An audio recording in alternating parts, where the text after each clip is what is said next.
まあ、ずっと Hey, こんな this ものよ。 Lane. How's it going? And Chitrin, how are you? Yeah, I got everything. There we go. Wait, what were we talking about here?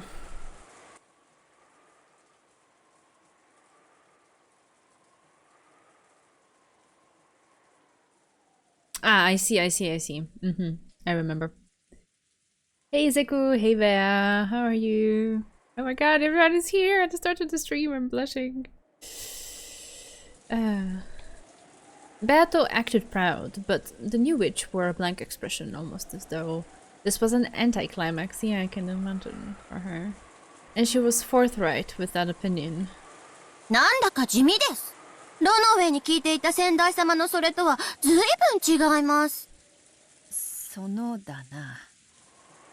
魔法は上品に使わねばな。 Another bow. Yes, this one is actually a very recent acquisition from this past weekend. We had a very unpleasant scene of Evatrice torturing Rosa and Maria, and Beatrice got slapped by King Battler for laughing at it. Yes, I remember that part. I was just not remembering exactly which point in the conversation we were, but now I reread a few of the previous replies and I'm caught up. And basically, Evatrice is very bored by Beatrice trying to rein her in. Am I an archer? It took me a moment, like, wait, what? I'm a Sagittarius. If that aligns with anything. あまりその品がないのはエレガントではないのだ。せっかく素敵なことが無限にできる魔法なのに。つまらない。これ、愚痴るでない。黄金の魔女の道は一日にしてならずだ。そなたとて第10の番を終えるまでは半人前よ。今は黙ってわらわの指導に従うのだ。よいな。返事はどうした？返事は。はーい。それでよい、それで。まあ、まだ復活の儀式の先は長いぞ。あと5人も殺さねばならないからな。あまりもてあそばずに、綺麗に、上品に。少しあっさりめでいいからな。ロノウェがそなたに教えたわらわのやり方は、悪い例だ。模範にしてはならぬ。よく心に刻んでおけ。はい、先代様。良い返事だ。ロノウェ、煉獄の七姉妹よ。いでよ。はい、お嬢様。ロノウェ、ここに。傲慢のルシファー、ここに。これまではだな。わらわもいろいろ派手にやってきたわけだが、まあ、黄金の魔女としての威厳も大事であり、まあ、だな。It's very interesting to see Beatrice kind of like, losing her self-confidence. Not finding her words and so on. As Ranoe chuckled at Beato's uncharacteristically flustered speech, he summed it up for her. かしこまりました。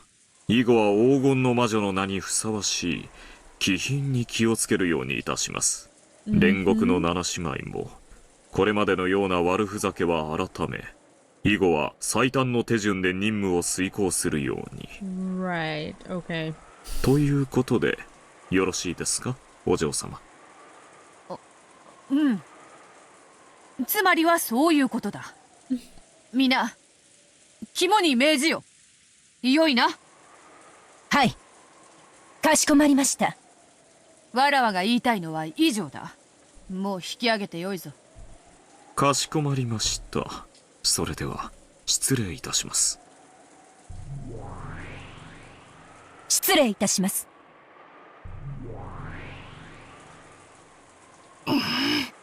ま、わらわが言いたいのはそれだけだ。それでは引き続きしっかりな。黄金の魔女らしく貫禄を持って自重気味にな。頑張るがよいぞ。そなたを見守っておる。Acting unsure until the very end, Beato communicated only that to her, became a group of gold butterflies, and vanished into thin air. It may be fitting to say that she disappeared in a hurry because she was having trouble maintaining the conversation. After all that remained was Maria's outstretched body, pounded by the rain, and Rosa's body propped up by the fence and gazing up at the sky. And the figure of the witch. 自重しろ。 Her expression looked just a little bored. There was a popping sound. That was probably her clicking her tongue. つまんないやつ。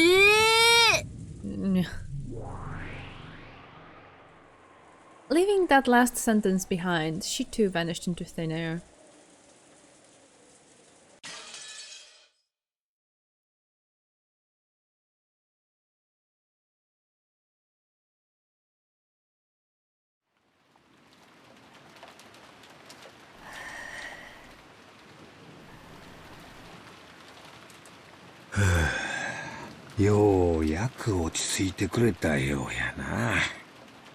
Hideyoshi wiped his own forehead.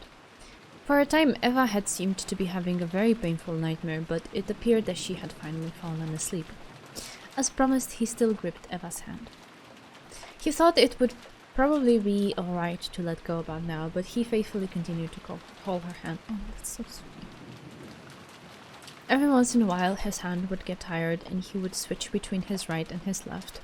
But even so, as promised, he never let go of her hand. At that time, there was a heavy knock. Eva had finally managed to fall asleep, so Hideyoshi grimaced for just an instant. 兄貴、秀吉さん、すまねえ。ローザはそこにいるか? It was Rudolph's voice. What could it be? Hideyoshi headed for the door, hiding his footsteps so that he wouldn't wake Eva. It was definitely Rudolph's voice, but just in case, he opened the door without removing the chain. なんや、ローザさんがどないかしたんか? ローザとマリアちゃんの姿が見えないんだ。一緒にいるかと思って。Find them soon enough, I guess. 廊下で叱っとったの聞こえたで。その後静かになったからロビーに戻ったと思っとったんだが、ちゃうのか? あのバカ。Rudolph clicked his tongue. Hey, Squid, good morning. How are you? Other people could be seen in the corridor. It had been some time since Rosa went out into the corridor and she had still not returned, so they had begun to worry. Oh, Sleepy, aww. For once, I am not with you. I am not that sleepy.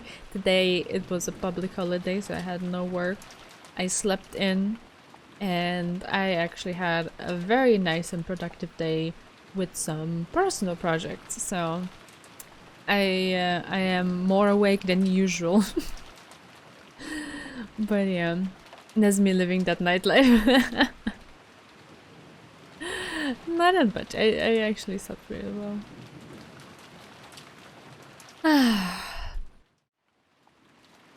Okay, so they had begun to worry. Near the front door, Natsuhi pointed at the removed chain. チェーンは開いてますし、やっぱりバラを見に表へ行ったのでしょう。鍵を開けっぱなして出ていくなど、不用心が過ぎるな。困ったやつだ。それより、今はローザさんとマリアちゃんの身が心配よ。だな。おいガキども、マリアちゃんのバラってのはどこにあったんだ？確かあれはバラ庭園の真ん中の花壇だったと思います。あの二人がそこにいるなら行けばすぐにわかるはずです。親父、すぐに連れ戻した方がいいだろうぜ。当たり前だ。二人とも連れ戻してお尻ペンペンしてやるぜ。俺がひとっ走り行ってくる。俺が出たらすぐに鍵をしろよ。親父、俺も付き合うぜ。バカ抜かせ。ガキはママとお留守番って相場が決まってら。どうしたの？何かあったの？すまんな、起こしてしまったか。ローザさんがマリアちゃんを連れて表へ出たらしい。なんとも不用心なこっちゃ。ローザとマリアちゃんが表へ、バラ庭園へ。そうや。ああ、聞こえとったか。マリアちゃんはバラが見たいと騒いどったからな。ダメよ、バラ庭園に行っちゃダメ。ローザを呼び止めて。呼び止めるもなんも、もうずいぶん前に出て行っとるようや。まったく不用心な話やで。違うの、バラ庭園はダメ。あそこには魔女がいる。そして生贄を待ってる。ローザ行っちゃダメ。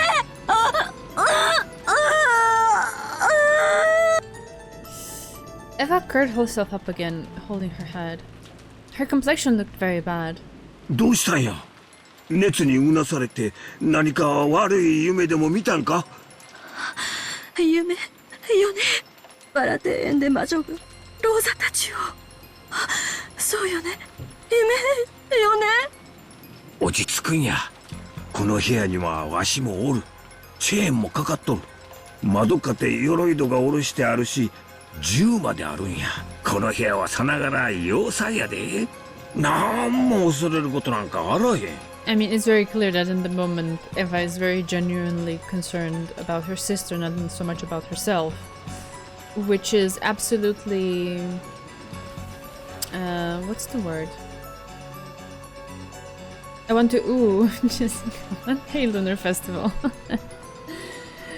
I don't know what that means. Yeah, it's very redeeming for her. In a sense, because she kind of does not treat Rosa well, but she seems to be absolutely petrified and genuinely concerned for her. Hideyoshi beat his chest trying to calm her, but Eva's insecure expression didn't change. Under the covers, Eva kept praying that the grotesque nightmare she had just had was only a dream. "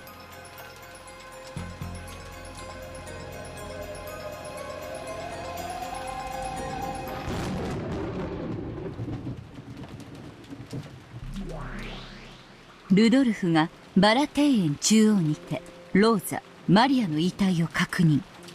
その後ゲストハウスに戻って応援を呼び、両名をゲストハウスに運び込みました。南條の検視を信頼できるならば、ローザの死因は延髄部への柵の先端部分による死突。 They kept mentioning that in the past as well. I don't know what it is. Let me just quickly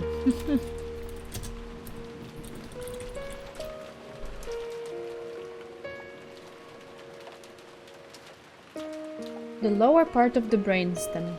Okay. I see. Alright. Clarified. Okay. マリアについては素手による絞殺と考えられます。 Strangling with bare hands. ただし悪魔の証明により誤審率は否定できません。わらわが赤にて語る。ローザとマリアは死亡した。死因は男女の見立て通りだ。雲にも食われておらんし、ケーキの山に潰されたわけでもない。安心せよ。 It's crazy how things have gotten from the first episode. Yeah, right, Lord Wu? Yeah. I wouldn't have dreamed in my wildest dreams that we would be here. It will just get crazier from here and on. I am braced. Okay, I'm braced for it. Bring it on, I guess. あれだけ死をもてあそび、死体が綺麗だからいいだろうって論法かよ。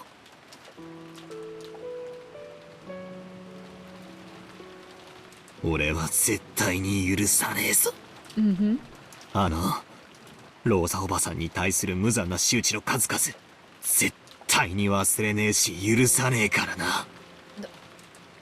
だからあれはわらわではないというに。あやつの仕打ちに比べたらはるかに安らかな死を与えたはず。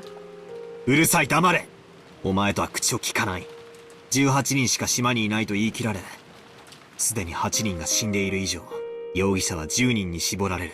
その中の誰かが殺したってんだろう。あるいは事故死かもな。マリアが発作的に泣きわめき、それを泣き止まそうとしたローザおばさんは力の加減を誤ってつい殺してしまったとか、それで動転して滑って転んで柵に倒れて運悪く死んでしまった。どうだよ、これで魔女も魔法も出番なしだ。ああ、そういうわけではないぞ。実はだな、ローザとマリアは。うるさい。お前とは口を聞かないと言っている。バトラー。目障りだから消えろ。化け物め。Battler said that without rage, but with a horribly cold voice. Battler had also felt something out of place since the beginning. In a fight, both of them could go at each other without restraint. However, he wouldn't even step into the ring. She could feel that coldness. Sometimes, that hurt way more than anger. Battler wasn't pleased about that. She thought about flaring up, but she held back. Maybe even though she was innocent and childish, she had enough sense to realize that she shouldn't fight. そうかよ。なら姿を消すと。ロノエ、続きを引き継げ。かしこまりました。よろしいですか、バトラ様。問題のない申し出です。バトラ君がベアとの顔を見たくないというなら、それもありかと。Most important thing when reading craziness that is Umineko is not to go crazy yourself. Yeah. Dosing it in like 2 hours and half-ish, more or less. Each stream is perfect for me with like breaks in between. It works out. I don't know if I could handle more. It's a lot. Sometimes like after last stream, I needed some time to absolutely recover from the madness that unfolded in front of my eyes. You mean you went crazy, Bear? The way he says bakemono is so good. Yes, everything in his voice and attitude right now is so cold. Like an ice pick to the heart. That's kind of how it feels. And even though I wouldn't go so far as he is right now, I think it's perfectly justified. So I'm with him fully. 好きにしろよ。その化け物の顔を見なくて済むなら、なんだって構わないぜ。Oof. なあ、ちょっと待てよ。さっきから化け物と。わらわはひどい言われようではないか。I mean... なぜにわらわはそこまでバトラに毛嫌いされねばならぬというのか。But the things you are doing, or more or less showing that you are doing, or that you're ordering your minions to do, and the way you are toying with the people, or at the very least showing us the way you're toying with people, even though it might be just a fantasy and not actual cold hard reality, isn't that even meaner? I think Baldur is perfectly justified. Like, he put up with a lot, we put up with a lot, and now it's kind of like, okay, we're kind of done here. Speaking how things had changed from the first episode, Battler is the #1 example. Yeah, he's gotten so much better. Thank God. I never want to see him again, like, at the end of episode 2. Please no. あれらはすべてわらわではなく、わらわの弟子の仕業であろうが。別に俺はさっきのことだけで腹を立ててるわけじゃねえぜ。Makes it even worse how she seems to think that torturing people shouldn't be met with disdain. Yeah, she feels in a way justified, or at least that the things she's doing and the choices she's making are understandable to some extent. She definitely is lost in this mentality of I'm the witch, I wield magic, and as long as I can undo something that I did, then no harm, no foul. Which that's not it. She doesn't understand that. 一番最初からだ。Yep. なあ、バトラー、誤解するなよ。わらわとそなたはゲームを通して対峙し合うプレイヤー同士なだけではないか。互いに相手を苦しめるために指し手を探るが。勘違いするな。俺はお前が魔女を認める認めないのおかしなゲームのライバルだから嫌ってるんじゃない。お前の無意味に残酷なところが。Yep, that's exactly it. This sentence here articulates it right perfectly. She is like that in everything, and so far I guess we and Battler as well have put up with some of it. Kind of like assigning it to like, okay, this is just like madness, is just, you know, bad teacher being bad teacher and so on. But at some point, you kind of like have enough, and this kind of was it. Because even though this was Evatrice doing it and not Beatrice, it's not like she hasn't done similar things. Like, can we remember at the end of episode 2 when she was torturing Rosa and with the golden drop of who was it? Was it Kraus? Yeah, I think it was Kraus. And yeah, I don't know, turning Maria into an apple pie, was it? And like very, very messed up. Okay, I don't even want to go back there. It just it was on the same level as this, right? And even then, okay, I put up with it. Okay, let's say episode 2 is just madness. Okay, fine, move on. Let's see something new. And then we bump into this kind of like, okay, this was what is there a saying in English? Because in Romanian we have a saying that goes along the lines of, this was the drop that filled the glass. Like, enough is enough, okay? This was a bit messed up, let's admit it. Torturing Rosa is good. I don't know why. Why?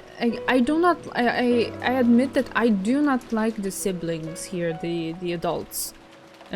Kraus, Rudolf, Eva, and Rosa. I don't really care for them that much. They have some good moments, and I have commended them for it, and I have admitted it and pointed it out when it was the case. I don't really care that much for them. Still, that doesn't mean that I'm okay with seeing all of these like senseless cruelty, basically, being done onto them. Just no. Can you chill for a bit? She was also laughing at it just now. Yeah, she doesn't really understand it. そりゃ連続殺人を通してのゲームだからな。多少は残酷になるのはやむを得まいだろうに。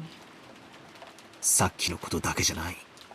前回だって、前々回だって、みんなの腹を裂いてお菓子を詰め込んだり、顔面を耕したり。それに何の意味があったってんだ。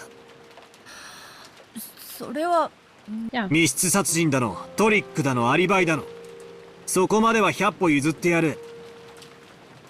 お前は魔法殺人だと主張したいんだから、そういう手の込んだ事件を起こさざるを得ないことを。しかしあれらのグロテスクな殺人に一体どれほどの意味があるというのか。The amount of overkill that's involved in all of these that just like sends you thinking, what is this? それはその別に。そうさ、何の意味もない。お前はただ悪ふざけで死者を切り刻んで面白がっているだけだ。それは魔女だからとか、魔法じゃなきゃできないからとか、そういうのじゃない。ただお前が面白半分に残酷の限りを尽くしているだけなんだ。それはお前が魔女だからとかそういうことじゃない。ただただ人として許せないものがあるからだ。なんだよその人としてってやつは。例えば今回のゲームの第1の番の6人。まあじいさまの黒焦げはともかく、他の5人の死体は不要に死者を恥ずかしめない普通の殺し方だった。凶器が槍だか銃だかははっきりしないがとにかく殺しの中じゃまだ許容できるマシなものだった。I mean, I think this is a conversation that needs to be had. It is high time, because it's been like this for a while and it hasn't been fully addressed, so it's something that has to happen. I'm sorry, Bea from chat. I'm sorry.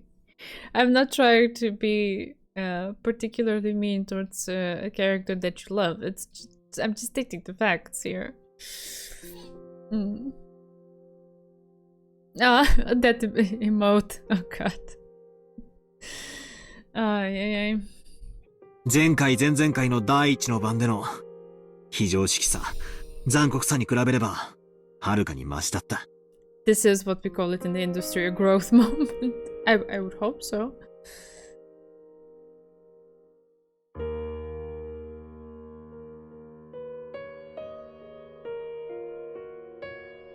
そして今回の6つの密室をつなげた連鎖密室。まあまあ面白かったぜ。あれをお前とやりとりしてるときは、今だから白状するが、少しだけ楽しいと思った。自分の存在を認めさせようと必死になるお前と、それを否定しようと必死になる俺。どっちも必死で全力だ。おかしな話だが、俺はお前との間にささやかなスポーツマンシップさえ感じたものさ。俺とお前は相入れない存在だが、全く理解できない存在でもないかもしれないと、わずかに思えた。だが、その気持ちは、ついさっき、微塵も残らずに吹き飛んだ。だからそなたは誤解しておる。あれはわらわではなく。違う。俺はそういう話をしてるんじゃない。お前は、ローザおばさんがひどい殺し方を何度も何度も繰り返されるのを見て、面白い見せ物だと嘲笑った。それを見て、俺は深く失望した。お前が今回、少しはマシな殺し方を選んだのは、何かのちょっとした気まぐれなんであって、本来の残酷な勝負には、何の変わりもないんだと分かって。それどころか、お前は残酷な死を純粋に楽しんでさえいる。俺に意地悪をするためだけに残酷を尽くしてるんじゃない。お前は本当に純粋に残酷を楽しんでいる。楽しめる性分なんだ。お前は、ローザおばさんが何度もむごたらしく殺されているのを、俺に楽しいだろうと言った。嫌味で言ったんじゃない。心底から楽しくて。それを俺にも共感して欲しくて楽しいだろうと言ったんだ。その瞬間、俺は失望し、悟った。お前が魔女だとかそうでないとか、そう俺は、お前のその残酷さが許せない。そして理解できない。許すこともできない。だが、魔女を認めるか否定するかというゲームは続ける。自ら降りて敗北を認めたりはしないさ。だが、そのゲームに、お前の無意味な残酷さは何の必要もない。だから俺は、お前を対戦相手として認めないことにする。ロノベの方が100倍増した。お前のような残酷趣味はない。あったとしても、俺の前でそれをひけらかす悪趣味はない。そうさ。お前は悪趣味だ。残酷で心がなく。だから理解することができない。相手として不快だ。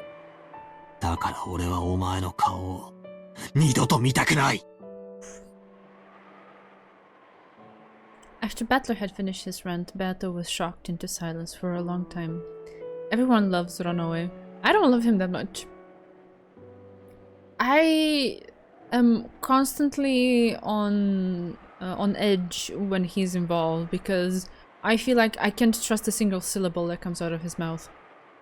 That he twists and turns anything.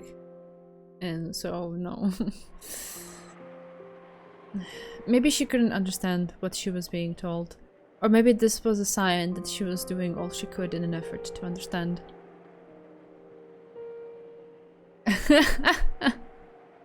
Oh, Zeku. I can see that though. I can see why. It's so good. For a while, she kept switching between angry expressions, frustrated expressions, and bold expressions. That's okay, I can bake my own.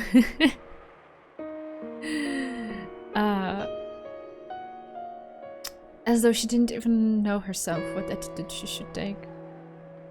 That's our European heritage. If some demon or devil shows up and acts all nice, we know something is wrong. Yes, that is exactly it.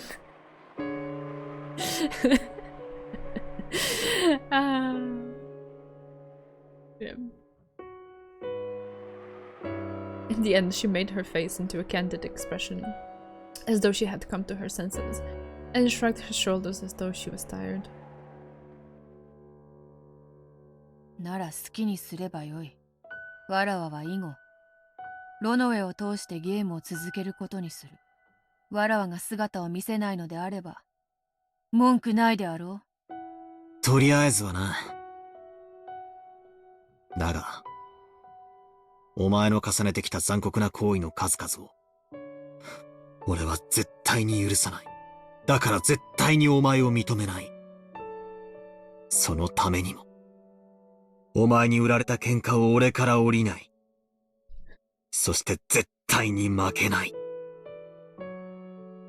It would be a totally platonic relationship, but probably would depend on how convincing an argument he would make for the opposite. Ooh, Zeku!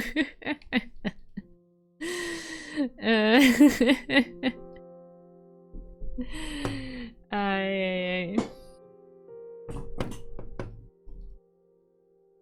それだけだ。ベアト、これ以上言い訳を重ねても彼の心象は変わりませんよ。I'm straight, but Ronoe is Ronoe. I totally understand it though. I totally understand it. He looks very cool. He has a certain mannerism. His voice is to die for. I get it. I get it. And I make the it's the most. I thought it was the monocle, but or monocle. How do you pronounce that? Just not realized.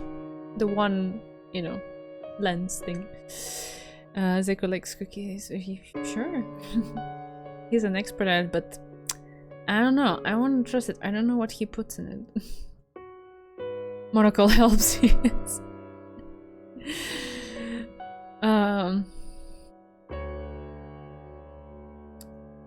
後で話があります。それまで下がっていなさい。わかった。それでは呼ばれるまで姿を消している。He puts in a lot of love. Okay, okay.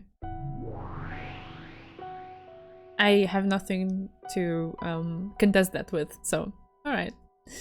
Looking lonely, Bato turned her back to them and hid herself. Battler watched, a slightly displeased expression on his face. He thought his argument had been valid, but for some reason his mood didn't clear up. あいつはバカだろ。そうですね。バカで素直です。あのバカ。ローザおばさんが残酷に殺されるところを俺と見て、満面の笑みで振り返りやがった。あの残酷症を。本気で俺と笑い合えると信じてやがったんだ。俺とその感情を共有できると、本気で信じてやがった。あの無邪気な笑顔を見て、俺は最低な気持ちになったぜ。むしろこれまでのように、意地悪な面で言われた方がずっとマシだった。畜生。お嬢様は、友達というものを持った試しのない方です。それどころか、あれほど強く物を言われたことさえ、なかったでしょう。Well, then I guess it was high time. After 1,000 years, someone needs to put her in a place.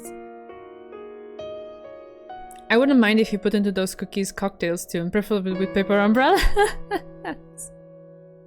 私もマダムも共に付き人。何を申し上げてもお耳には届きません。お嬢様にはこれも。ふざけるな。俺はあいつの友達になった覚えはないぞ。そうでございますね。失礼いたしました。一つだけあなたに感謝を。あの子のゲームを降りないでくれて。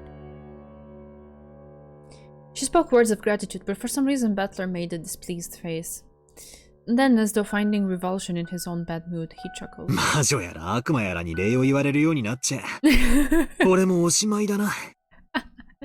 ゲームを再開しようぜ。もちろん。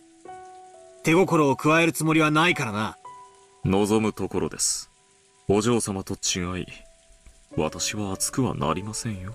俺の手はすでに刺したぜ。ローザおばさんが犯人で、事故死と仮定すれば、魔女は否定できる。ローザおばさんを疑いたくはないが、ベアトをぶっ潰すために、今はあえてそうだと仮定する。One thing about this is that, while, like I said, I don't really care for Rosa that much. It just breaks my heart just entertaining even the hypothesis of her accidentally strangling Maria to death. That's, no. Oh god. I'm actually quite fine if she turns out to be the murderer. I don't think I would be much affected. I was like, oh, okay, I see. I would maybe be interested to know all of the underlying things that made her do all of that, because again, it's so much overkill for it to just be about money. But it's just, when it comes to Maria, I can't. I can't. My heart is breaking in so many ways. No, I wouldn't want that to be it. Oh god. But I understand, Battler is just, he's making a play. He doesn't necessarily believe that was exactly what happened.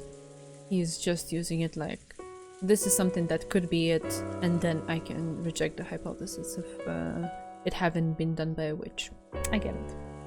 It's easy to suspect people you don't like of doing evil things. Much easier than suspecting people you like, isn't it? Yes, I know. I understand that. I'm aware that I do have a preference for some characters, and it's incredibly hard to see them in that kind of light. But I am braced for it, okay? If the novel throws at me that, hey, this is actually a murder, I'm gonna be like, okay, my heart is breaking, but what can I do if that's what it is, you know? It's just natural, not even necessarily a bad thing. Yeah, but the thing is, this has been said multiple times, that I am so similar to Battler that I also don't want to suspect the humans and so on. I do not want to suspect the ones that I genuinely like. But for those that I don't necessarily care about one way or the other, it's not that I can necessarily, how do I put it? I don't necessarily put murder past them, right? Okay, I understand there's some capabilities there, and there's a motivation, a very big financial motivation there. But it's the overkill that gives me pause. Because why does it have to be done in such a way?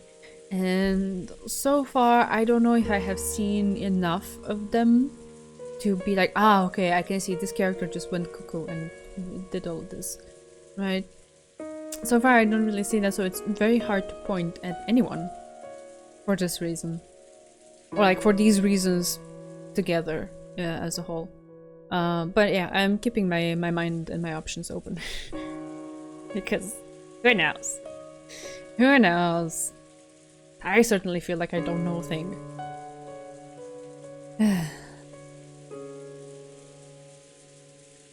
赤で否定を行います。ローザとマリアの二人は他殺です。Okay. よし。そこから始めようじゃねえか。くそ。盛り上がらねえぜ。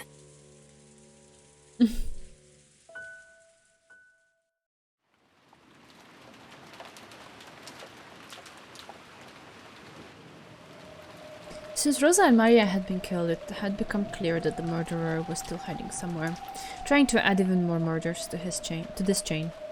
As he shed tears, Rudolph scolded Rosa's body over and over for being reckless. But Rosa would never respond to that again. They decided to place the two bodies in one of the guest rooms and to seal it until the police arrived. The second murder, no, the murder of the second Twilight, had delivered a heavy blow to everyone. Because it had blown away the optimism that some of them had held. The thought that actually a crime didn't occur and it was all a game or a farce by Kinzo and the servants. Trying to distract themselves from the sadness of losing the people they loved. George and Jessica had spent the whole time since morning talking about every possibility. And they had distracted their hearts by supposing that these murders might actually have all been an act and that Shannon and Cannon were only pretending to be dead. When the murders occurred again, it destroyed that thought, and they were once again confronted with the fact that their loved ones had most definitely been killed. The tears that they thought had died away began to drip down once more, and Battler couldn't think of anything to say to them. Yeah. After that, to be extra cautious, all of the adults checked that all of the rooms were safe and that everything was locked. They made certain that the shutters on all of the windows were down and locked, and they checked that no one suspicious was hiding anywhere. On top of that, they checked their weapons once again, and made sure that each other's hearts were prepared so that they wouldn't hesitate to fire off a preemptive shot if they saw the shadow of a mysterious person. Imagine if it actually was just a prank, like holy shit, that's really dangerous stuff and will ruin the relationships forever. Something like this can't be just a prank. You can't go around justifying something of this scale and so atrocious and heartbreaking as, oh, it was just a prank. No. This is actually one of the reasons why I don't like prank stuff on the internet, because people just go overboard trying to be, I don't know, to bring forth sensational content that gets all the likes and clicks in the process of it. Like, you just, what are you doing? You're just trampling over other people, and no, thank you. I can't. It's not a bad thing per se, it might be natural, but maybe we would have to reallocate our resources to understand that blind hate or misunderstanding is misguided in modern society. I mean... I totally feel you. How do I put this? I feel like immediately jumping to conclusions and blindly following a certain type of black and white reasoning is very descriptive of how the world is today. Imagine having a nuanced conversation. Imagine being in a position where you don't really like someone, but at the same time you cannot really wrap your head around them being capable of certain acts. Because those things both can exist at the same time. They can be true at the same time. Because people are complex. And, you know, you not agreeing with something or not liking something doesn't mean that that something is the worst thing on the face of the earth. Right? But we don't seem to be able to entertain thoughts like that anymore. And if this is one type of statement that the author was making with the novel, bravo! He's making it very clear. But at the same time, I think it's there only for those who want to see it. Depends on what blind hate means, because hating evil things is a natural and healthy thing, in my opinion. You just have to make sure that it's actually evil beforehand. Yeah, I guess so, yeah. We can get down a very deep rabbit hole when we dissect exactly what the words and phrases that we use mean, because obviously each of us, when we use them, we have a certain assumption or a certain understanding of their meaning, and maybe to someone else they might sound a little bit different, depending, I don't know, we're all speaking most likely here in a language that is our second language, and so we perceive the words through a certain lens that's maybe just sculpted differently depending on our own mother tongues and cultural backgrounds and so on. But like, if we are to go down that rabbit hole, and we'll never end. So I would say, I personally, I take the blind hate as just like instinctively assigning very powerful feelings like anger, hate, and so on towards something without actually looking at it more deeply, just like on the surface, immediately drawing a conclusion, like a type of black and white thinking and so on. And I understand what you're saying, that it's natural that when you perceive something as evil to have this type of reaction to a rejection, like, oh no, this is not fine. But the thing is, how do you, and like the key phrase that you said that is like, make sure that it's actually evil beforehand. Well, what does actual evil mean? In whose definition? Right? It's, like I said, a very deep rabbit hole. I don't know if it even has an end if we go down through it. Hating a child might be an evil act, but it can come from a place of genuinely good intentions, so it quickly becomes really muddy, and people should be careful how to judge things. There, exactly.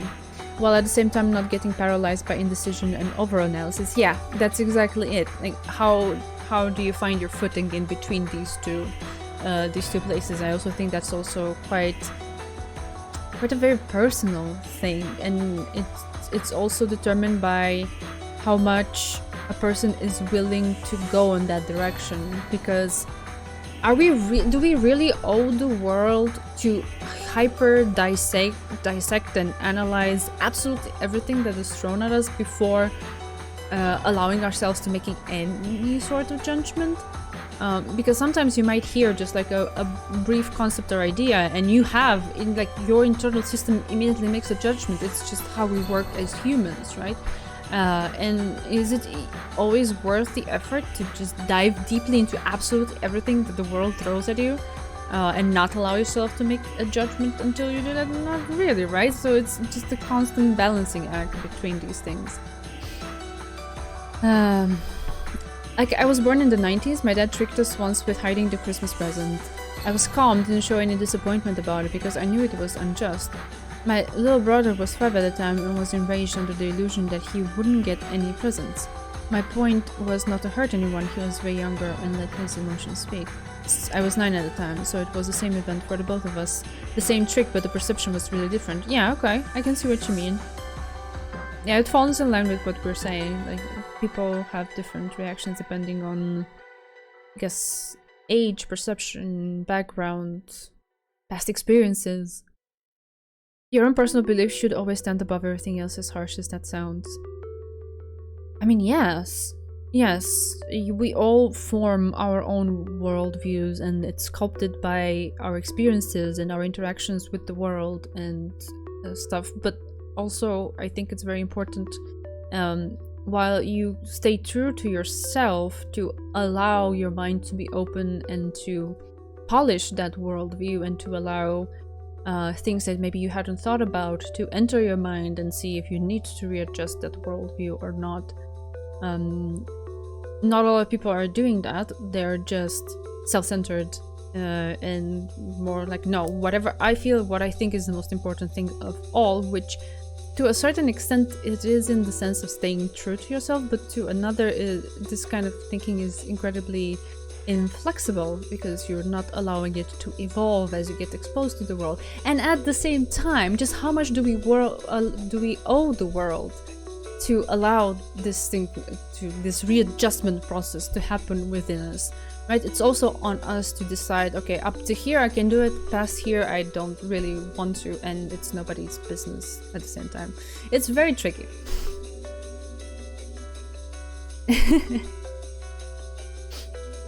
It is my belief if my belief is to listen to other people and be open-minded, then that is still my own belief. My personal belief is that you should not put your belief above everything else you can, because you can be wrong. That is true, yes. Yes, but at the same time, when everyone is throwing things at you from different directions, like, I believe this, and I believe that, and I believe this other thing, when you hear all of these things, what conclusion do you draw? Well, you draw one that is filtered through your own system of values, and you have to stay true to that, and you have to, like, you know, have a spine, I guess, and be like, no, this is what I believe, even like after you assess it and so on. When you come to the conclusion that still what you believe is more in tune with your system of values than what the other people or just the world in general is throwing at you, that is also important, no? Just, it's all about striking a balance in between all of this, which is very tricky. I know that I know nothing. Yeah, exactly that.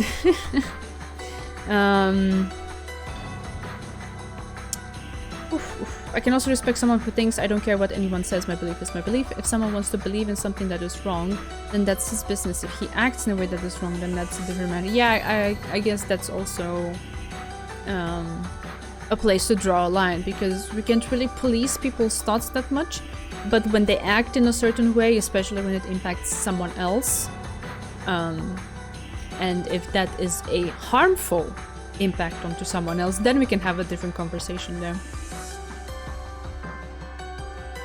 Yeah, we're getting back to the novel. Believing that I would be the moral principle of my world would be entirely boring. Right, it is their business, but I'm not going to respect them for not making an attempt at understanding because their belief is untouchable. See, that is also your prerogative to draw that conclusion about them if they are not engaging into whatever. They're the same picture. I'm there with the memes. Right, so the person, if they don't want to engage into understanding some particular topic into a deeper level to possibly readjust their beliefs around it, that is their choice, but it is also your choice to not view them very positively when they reject doing them, right?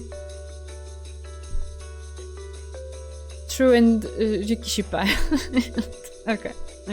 That's enough of that. Let's go on. Right. So furthermore, the gun Rosa had been holding had been left near the place she had been found. Someone had gone out of their way to leave it there, so everyone suspected that it was some kind of trap. But when Hideyoshi made ingenious use of a fire iron to fire off a test shot, it discharged without a problem. Okay. I'm still confused as to how all of these weapons still work perfectly under this heavy rain. But okay. When all 5 shots that had been loaded discharged without any problems as a result, it was reloaded with bullets and handed over to the only adult male who wasn't armed, Hideyoshi. However, the fact that it had been able to fire off 5 shots gave rise to a certain paranoia. This short barrel rifle could load a maximum of 5 shots, meaning that Rosa never fired it. In other words, Rosa hadn't fired even once, yeah. And yet the two had probably been killed by someone with their bare hands. This meant that there was a possibility that the crime had been committed by someone whose face they knew. 最初の殺人が起きた時 I get it. I don't know. These things are hard. And I think it's made even more complicated when we're discussing in abstract like this, because you cannot just form one strategy that is a silver bullet and it's super concise and you can express it in a couple sentences to be like, this is how I approach life generally speaking and this works. No, because it's all based on context and complexities of all of the factors involved and so on, and it's just, yeah, it's hard. 私は内心これが全て芝居である可能性を考えたの。南條先生には悪いけど、実は南條先生もグルで使用人たちが死んだということにして、何かお父様が凝りに凝った大芝居を打った可能性もあると思った。I mean, it's fair to think that. だって彼らの密室状況は彼らの自作自演を想定しない限り生み出せないのだもの。Oh, totally. Totally. That's the beauty of even being alive in this world. That's the whole point. Like you live and you interact with people, and as you interact with people, I think this was expressed a lot better than I can actually in an episode of Fruits Basket. I don't remember which episode it was, somewhere in the beginning, but it's just you go out into the world and you interact with people and you don't really know how to interact most efficiently or the best thing to say or do in a certain situation. So you'll make a mistake and you'll hurt them, and they'll make a mistake and they'll hurt you. But then you learn from that and you try to reconcile and find common ground, and then you become better people, and next time you know how to do it. But then after that there will be yet another situation where you know what to do, and so on and so forth. And this is just life. And I thought it was a really good way to put it. And while it is difficult, it is hard, and maybe sometimes painful. It is beautiful at the same time. So yeah, the things you're saying and the things I'm saying do not exclude each other. On the contrary, they exist at the same time. And it is the beauty of humanity in life.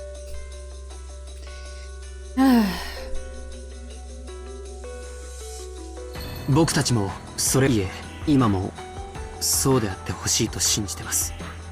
申し訳ないがそれはありません。私も老いぼれです。誤信もあるかもしれない。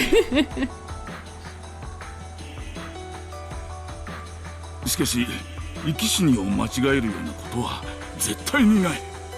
分かってるよ。わざわざそれを口に出すなよ、南條先生。すみません。They couldn't know about it, but Beato had already proclaimed the deaths of the six.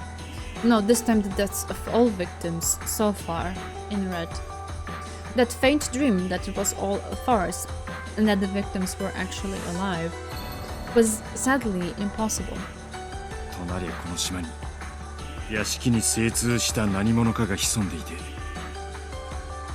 練りに練った犯行を実行したと考える方が自然だろうよ。つまりこの島には台風が来て外界と途絶された時点で18人以上の人間がいた。We're getting back to this again. I'm so tired of this topic. If it's only 18 people, I can work with that, okay? But what I can't stand anymore is just this whole going around in circles. Are we 18? Are we more than 18? It's not possible to be more than 18, but then how would it be explained? I'm getting tired of it. And of course they had no way of knowing this either. That claim of Rudolph's had also been denied and read. There are no more than 18 humans on this island. こう考えると少しは辻褄が合うのかしら。つまり隠れ潜んでいる何者かは本来は今島にいるはずのない人物にもかかわらず、ローザさんが油断するような顔見知りの人物である可能性よ。それは例えばこの2日間のシフトに当たっていない使用人などですか。それを言われると弱いな。我々は勤務を終えた彼らが離島するのを切符切りのように確認しているわけではない。数日前のシフトの使用人が離島したふりをして島内に留まっていたかもしれないと否定するのは難しいね。ローザさんもアホちゃうと思うで。いるはずのない使用人がひょっこり姿を現したら普通は警戒バリバリや。顔見知りの犯行と決めつけるのもどうかと思うわ。暗がりから突然ローザが襲われて銃を奪われそうになった。そしたらローザが転んで柵に頭を打ち動かなくなった。ゲストハウスが近かったので銃声を嫌い素手でマリアちゃんを殺した。そういう可能性もあるな。ただそうだとしてもだ、現場にわざわざローザの銃を残していくだろうか。犯人が何を武装しているか知らねえが、こちらの銃は不安要素のはずだ。その一丁を浴びけるチャンスだったはずだぜ。なぜわざわざ現場に残したんだ。私は初めその銃を罠だと思ったの。チェス盤思考だとそうなる。わざわざ残した以上私たちの誰かに手に取らせたい、そして引き金を引かせたいに違いない。てっきり暴発して大怪我を負わせるような危険な仕掛けがされてるに違いないと思ってたわ。でも現に大丈夫や。おそらく犯人も焦っとったんとちゃうか。今頃銃を奪うチャンスを逃したことを後悔しとるに決まっとるで。なんだか不愉快だな。銃なんか怖くもないっていう魔女のメッセージみたいでムカつくぜ。しかしいずれにせよ恐ろしい相手ですね。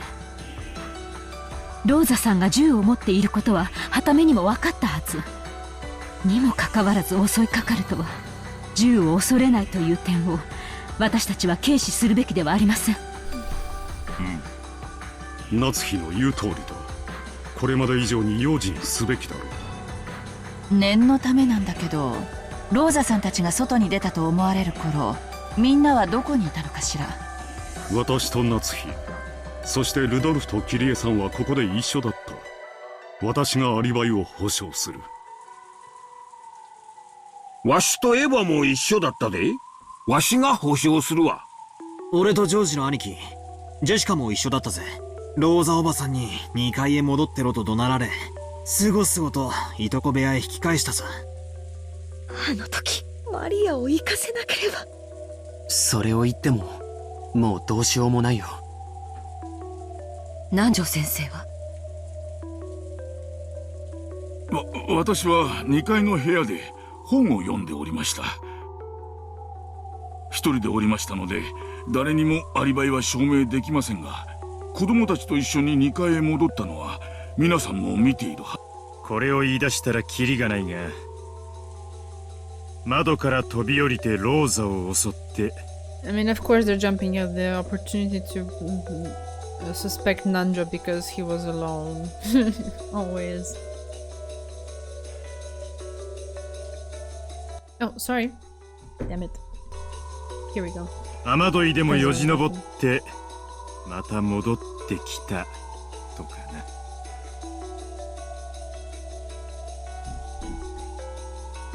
めっそうもない。 Sus. Hey. Everything is sus at this point. I don't even know. Nanjo is sus. Ugh. I don't know. I think it's just the easiest hypothesis to jump at. Oh, he was alone. He doesn't have an alibi. Let's go for it. I mean, what if some people that were in a group are in cahoots? And they did it all together. And they're covering for each other. How about that? That's also possible. この楼体に2階から飛び降りたりよじ登ったりなどというゲートをできるわけもありま This せ is ん。 yet again the same thing that was happening in the previous episodes. Like the most immediate thing that could be suspected, they jump at it, they pounce on it, and they're like, this is the truth, and we will not accept anything else. やめましょう。互いを疑うのは。それよりも互いを信頼し合って子供たちのためにもここの安全を死守することの方が先決です。そうだな、夏日さんの言う通りだ。今は内部を疑い合うのをやめよう。そうね。犯人探しなんて私たちには無用かもしれないわ。ただ明日まで生き残り警察に通報してその指示に従うだけ。犯人が誰かなんて警察が必ず暴き出してくれるのだから。 This is how people often operate. Yeah, I understand. I empathize. But for once, after we've done this in so many iterations, could we do something else? Please.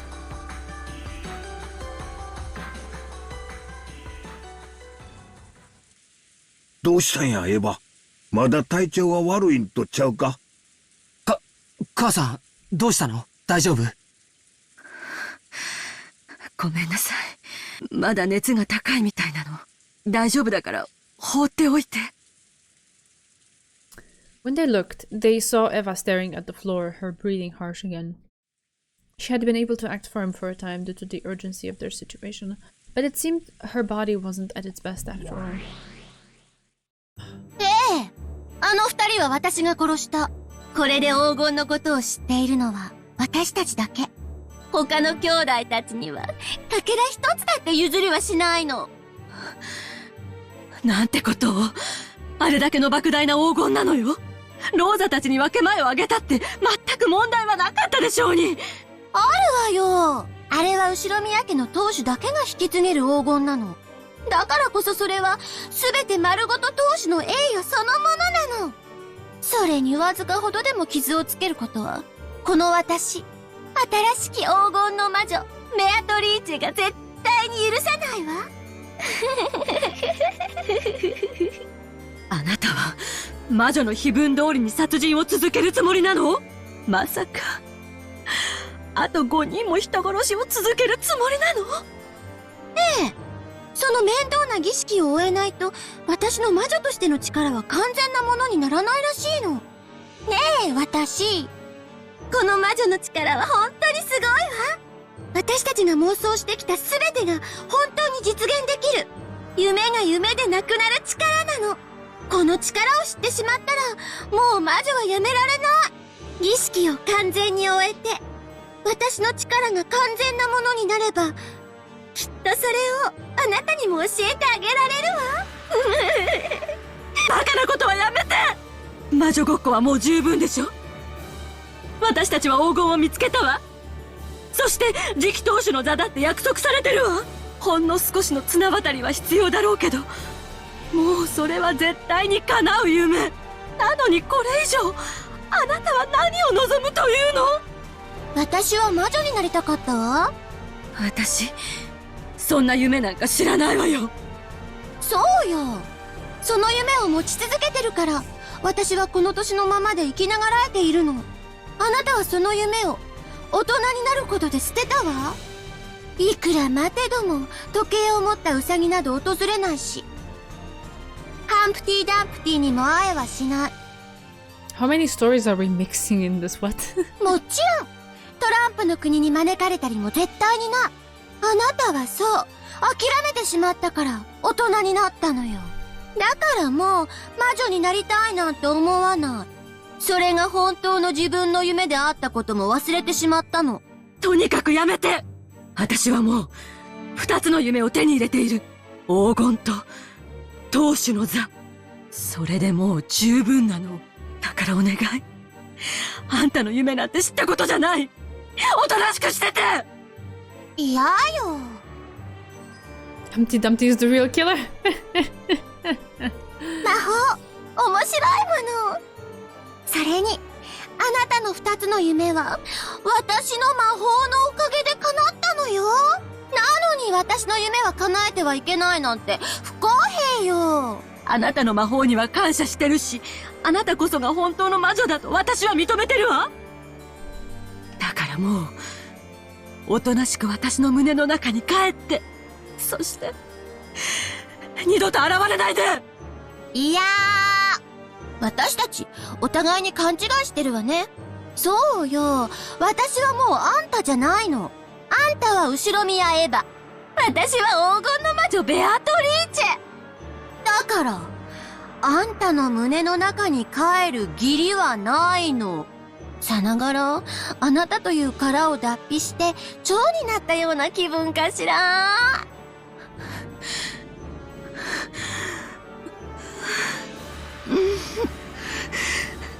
熱で意識が朦朧とする。私の魔力が未熟な分をあなたの正気で補ってるの。私が儀式を終えて完全な魔女になるまであなたに負担をかけるかもね。それくらいは2つの夢を叶えてあげた対価ってこと。大丈夫、安心して。残る5人の生贄についてはあんたの家族は外してあげるわ。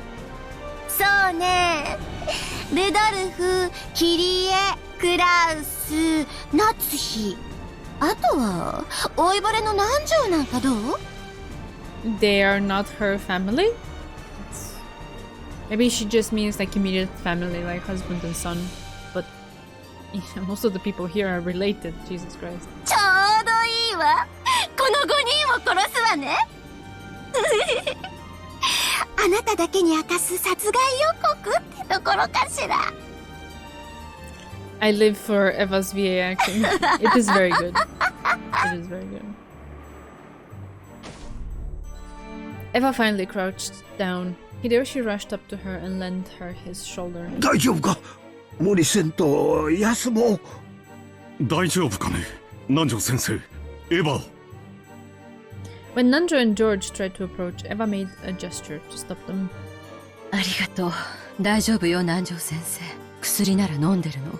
こんな非常事態で申し訳ないけど、もう少しだけ休ませてもらうわ。Evas are the best girls. I don't know. I don't think I can align myself with that sentiment. Do you have any speculation as to what the fuck is going on with Eva and Evatrice? The only thing that I'm thinking right now is that maybe Evatrice is supposed to be some sort of metaphor or allegory for some of her how do I put it? Inner thought mechanisms, maybe some things that she is trying to suppress but are still coming out of her given the situation that she's in. But yeah, it's a very rough, unformed thought. I don't have like a proper beginning and end for like describing it.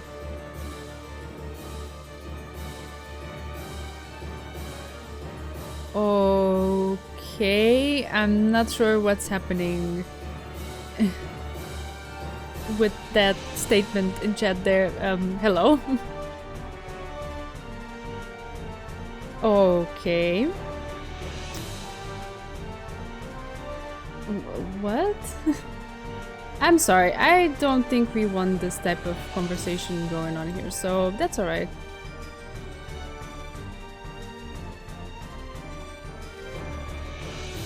Okay.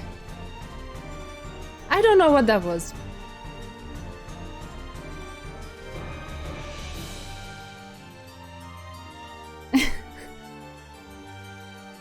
Okay. Let's move on.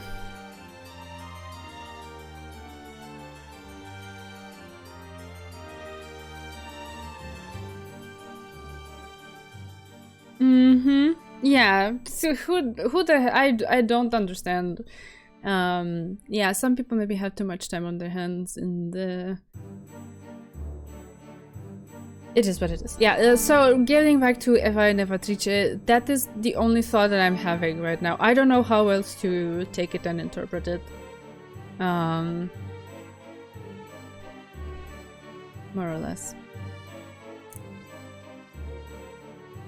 I'm getting hate. I don't know. Wait, I'm because I clicked in chat, I'm no longer focused on the game. There we go. 母さん、僕も肩を貸すよ。ありがとう。お父さんが見ててくれるから平気よ。あなたは2階のいとこ部屋に戻って決して出てこないように。いいわね。何があってもゲストハウスを出ちゃダメよ。外にはあの魔女が。もう喋るなや。I don't even know. I'm so disconnected. I don't even know what the drama is with Mr. Beast these days. みんなすまんな。わしはエヴァを部屋で看病しとる。なんかあったら呼んでや。Hideyoshi and Eva retreated from the lobby. Of course, Eva wasn't the only one who wasn't feeling well. They hadn't gotten a wink of sleep since the previous night and had been pressed by tension since the morning. They were mustering their energy to protect their families, but if they relaxed even a little, surely every one of them would be down and out. ここまでは順調であるが、ここからが難しいぞ。難しいとは？うん。大抵の場合、儀式が進行するにつれ犠牲者が増えると、彼らは守りを固めるようになり、多くの場合、ひとところに固まって動かなくなるのだ。それは我らにとって非常に都合が悪い。それは私たち魔女が群れた人間に劣るということですか？魔女が人間に劣ることはない。ただ、時代が変わり、人間が毒を持つようになったというべきか。大昔の魔法が信じられていた時代は問題なかったのだが、現代人はあの小憎たらしいバトラがそうであるように、基本的に魔法を否定する。つまり存在自体が反魔法的なのだ。その結果、彼らはいつの間にか体内に魔法を否定する毒素を有するようになった。Is that toxin called common sense? つまり人間の数が多ければ多いほど、その反魔法の毒素が強くなって、私たち魔女には不利だとおっしゃられるのですか？彼らの魔法を否定する心の力、すなわち対魔法抵抗力の合計値がそのまま魔法力の分母となるわけだ。わかるか？そなたにはちと難しいか？ご冗談を。実に簡単にわかります。つまり魔法を信じない人間が多ければ多いほど。 I'm cooking? What do you mean?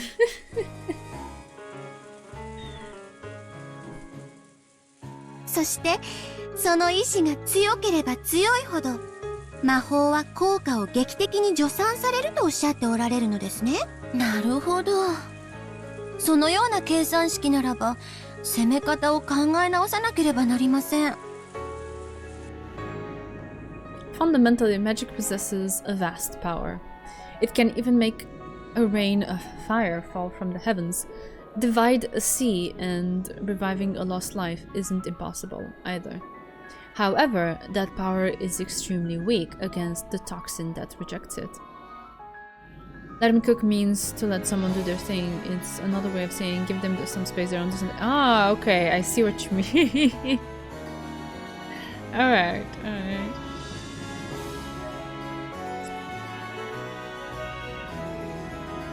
I think I was thinking more of what is the equivalent in English? Maybe simmer, to let someone simmer, meaning that, you know, they're struggling with something or whatever, you let them just deal with that on their own, and with the idea that it will probably just amplify over time. So I was like, I wasn't sure where to take that, but this clarifies. Thank you, thank you.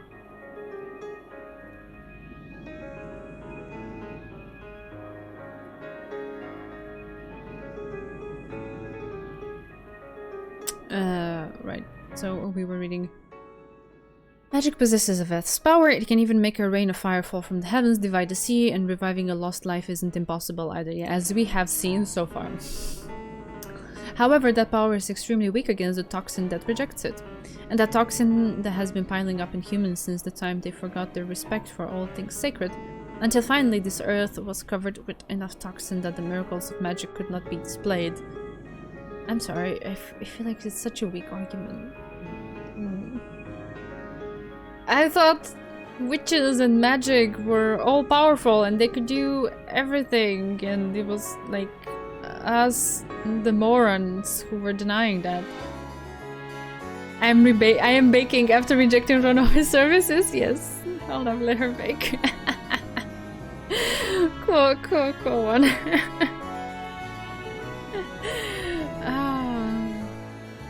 Yeah.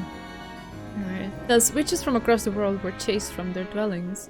They were forced to choose whether to throw away their magic and live as humans, or live in hiding in remote areas where the toxin of humans didn't reach. So, what are you saying? That this, like, almighty power of magic that can do so many things and cook up all of these twisted murders that humans possibly couldn't, just by the sheer thought from humans that no, I don't believe that exists, it's just affected like that? Okay. Sounds like a contradiction, doesn't it? A little bit, yeah. Cook up. Yeah, I know what I did there. Let Beato cook. Since we were talking about cooking, I guess I just used it as well in voicing my thoughts. Yeah. So this power is so almighty and so great and so amazing, but just by the sheer thought of humans being like, I don't really believe it, then it's suddenly affected. Very interesting. Okay. In that sense, Rokkenjima, with its population of only 10 to 20 humans, was extremely favorable for witches, and even more favorable was the existence of the ghost story about the witch who lived in the Rokkenjima forest. Essentially, the fear that a witch might exist permeates the island to a certain extent, weakening the anti-magic toxin from the humans. A small population and a margin of possibility to accept a magical being. In other words, minds that were only weakly anti-magical. Only in the valley were those two converged. Could a witch live in modern times? Wait, sorry. なるほど。 Sorry, only in the valley where those two converged. That was my bad reading wrong. Could a witch live in modern times? Okay, I understand, and at the same time, I kinda.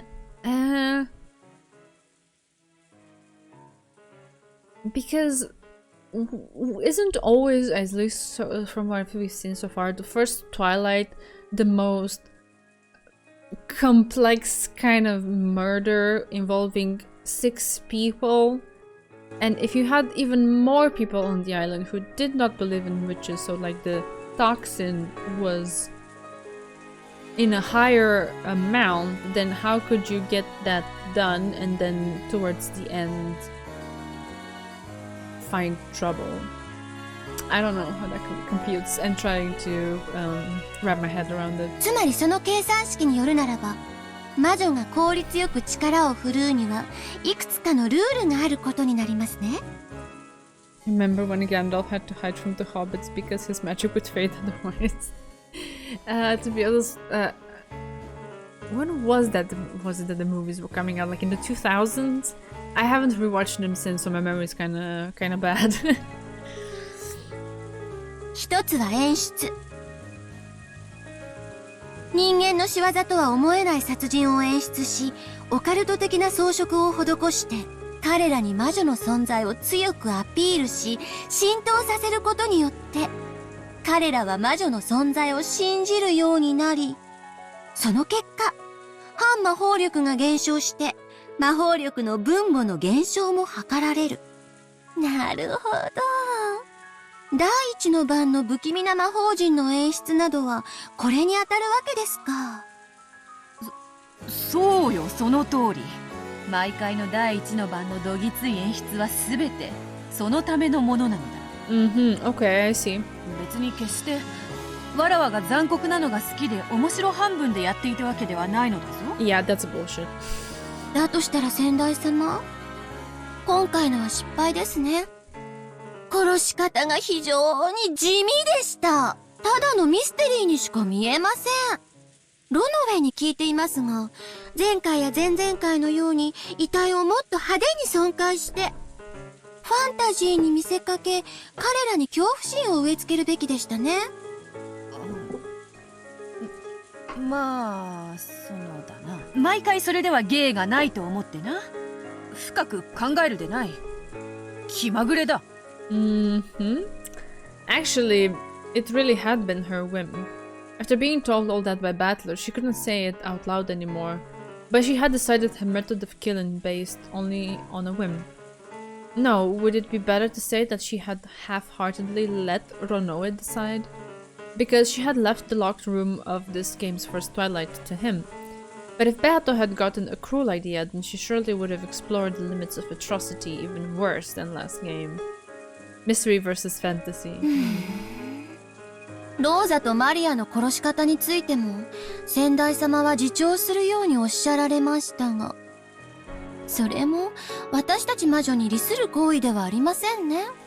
実際、彼らは現時点では魔女が実在するなんてこれっぽっちも信じてません。ファンタジーでなく、完全にミステリーだと確信しています。Cooking versus baking? 私たち魔女にとって失敗した展開です。先代様がどういうわけかぬるいやり方を繰り返したせいです。ああ、そのだな。若いうちの苦労は買ってでもしろと言うではないか。先代からそなたへのこれは試練である。Zeku is on fire. He always is. 慎んで挑むがよいぞ。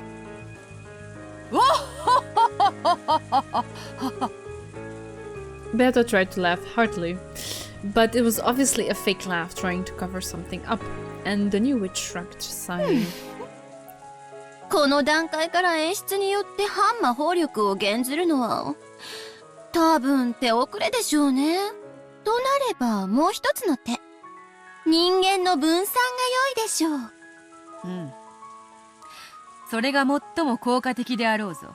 人間の人数が少なければ少ないほど分母の数は減るわけだ。その結果魔法力はてきめんとなる。つまりこの籠城状態をいかに崩して少人数に分散させるかが。しかし彼らはもはや用心深い。容易には籠城を崩せぬぞ。前々回の金蔵の書斎での籠城、前回の客間での籠城、いずれも手強かった。ましてや今回は老快な大人勢がほとんど残った状態での籠城となっておる。状況はこれまで以上に困難であるぞ。そなたが望むなら特別に助言を与えてやってもよいのだがな。If the first murder case occurs in a closed circle, the survivors hole up without fail, gathering together to observe each other and ensure their safety. Worrying about how to break that situation apart is probably the domain of murderers and mystery authors. I love how they're lumped together. So how ludicrous is it that witches, who are meant to exist at the other end of the spectrum, share in that exact same worry? For a while, the new witch poked her cheek with her index finger, making gestures as though deep in thought, and eventually spoke. いいえ、結構です。試練ですから。先代様の手は借りません。そうか。しかしだな、籠城を崩すのはなかなかに難しいぞ。すでに手は打ってあります。きっと引っかかるはずです。頭のいいやつならむしろ必ず。そうか。そなたは優秀であるな。手のかからぬ弟子でわらわは嬉しいぞ。私、人に聞く前に自分で勉強するがモットーなので。それでは失礼します。獲物がのこのこと誘い出されるのを待たねばなりませんので。うん。それではしっかりな。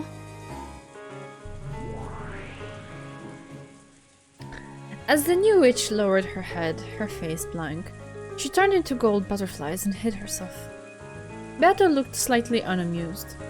It seemed she was lonely since she hadn't been relied on at all. どいつもこいつもわらわのことなど構いもせぬわ。魔女見習いめ、天狗になりよって。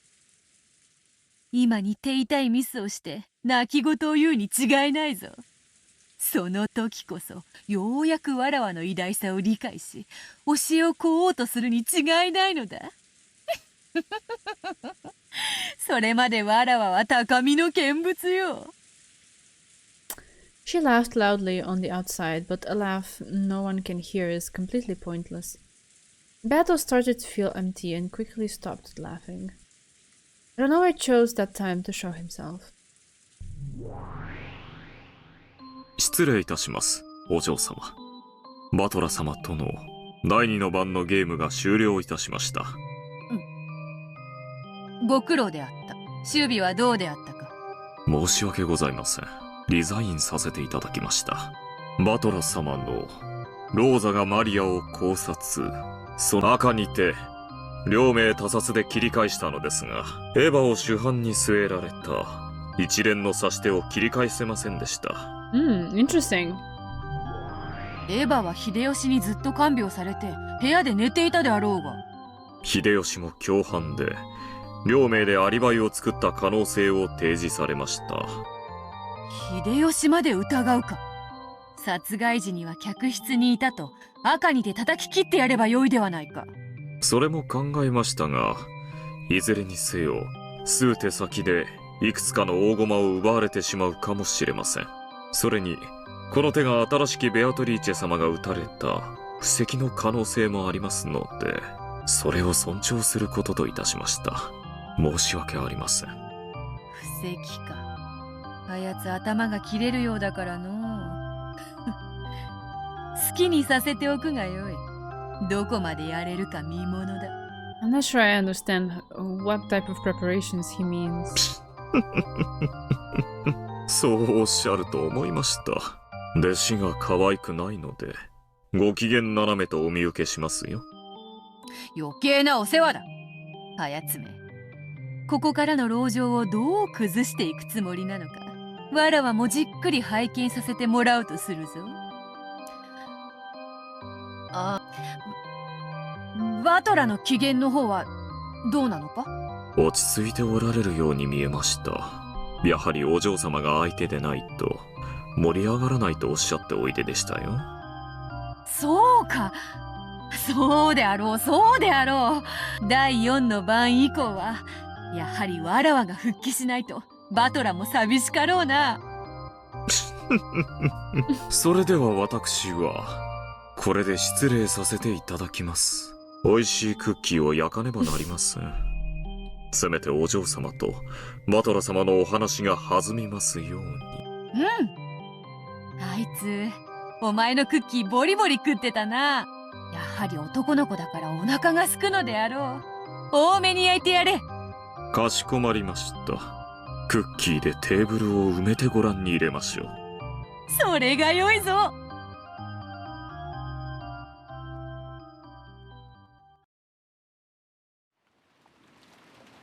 Okay. なんだよ。話ってなんだ。Kitty called Rudolph out into the corridor. It was obvious that she wanted to talk about something that she didn't want the others to あ hear. のね、私、おう。表へ出たいの。Okay.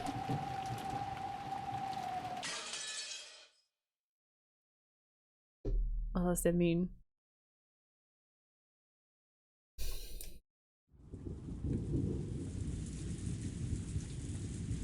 Battle to the death in the hall. Okay, I don't know if I like that.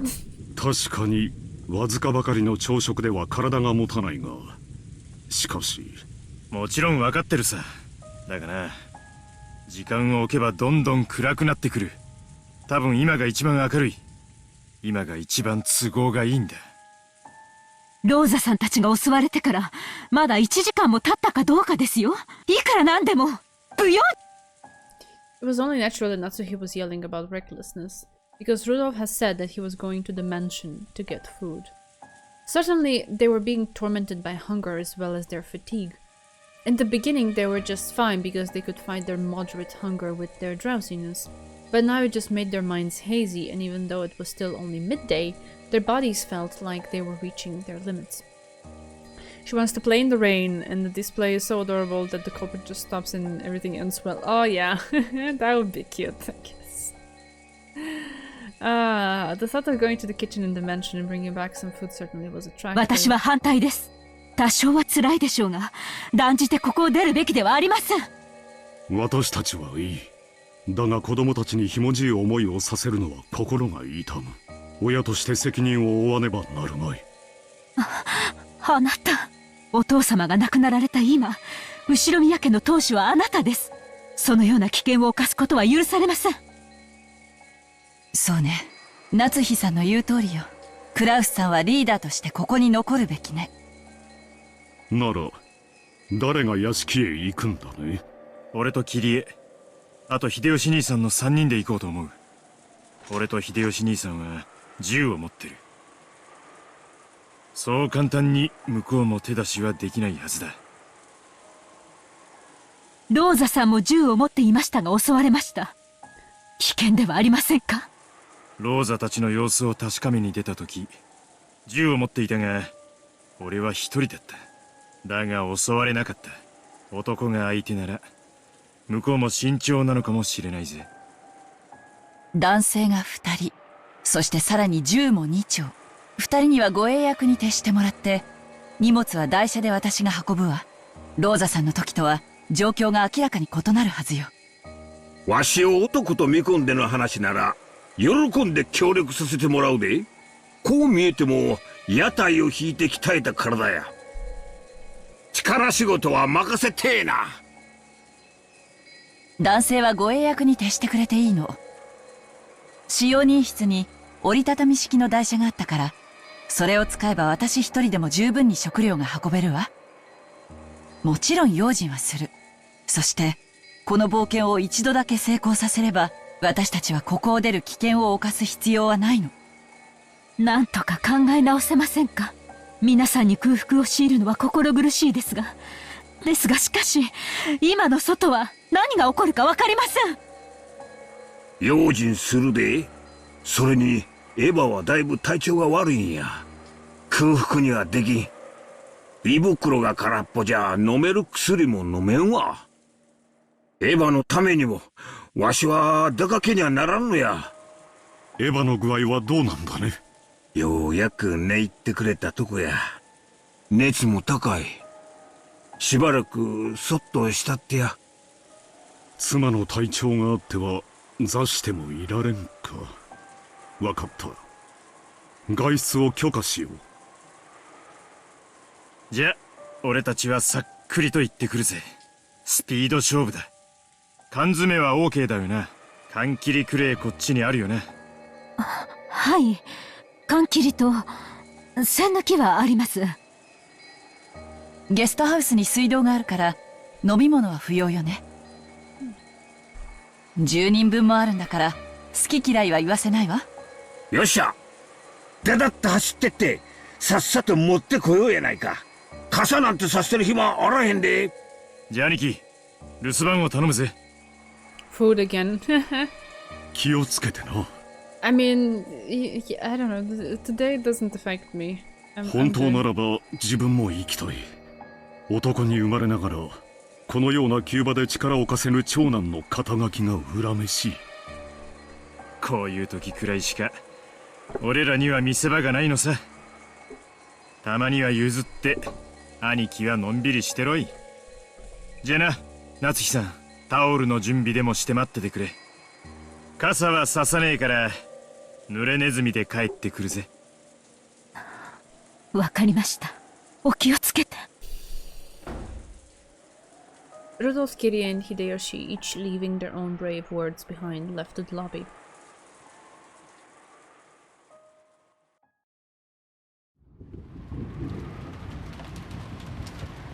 Compared to the time Rosa and Maria had gone outside, the winds had picked up once again. Rudolph's group of 3 people jogged through the rose garden without umbrellas, holding their guns and a folded cart. If everything had been still and quiet without the wind and the rain, they would probably have kept their ears open and moved with caution. But in this rain, even if some suspicious person was hiding nearby, it would be difficult to notice them. Because of that, it had been Rudolph's plan to instead dash through the dangerous area. If there was a chance that their opponent was equipped with a gun, then walking slowly with their guard up would only make them a target. It was probably correct to decide on swift action. Hold up, they're cooking! It's true.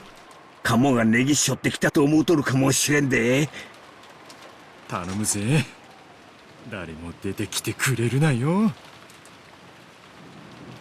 Even as Rudolph and Hideyoshi continued to run, they looked around restlessly, vigilant of their surroundings.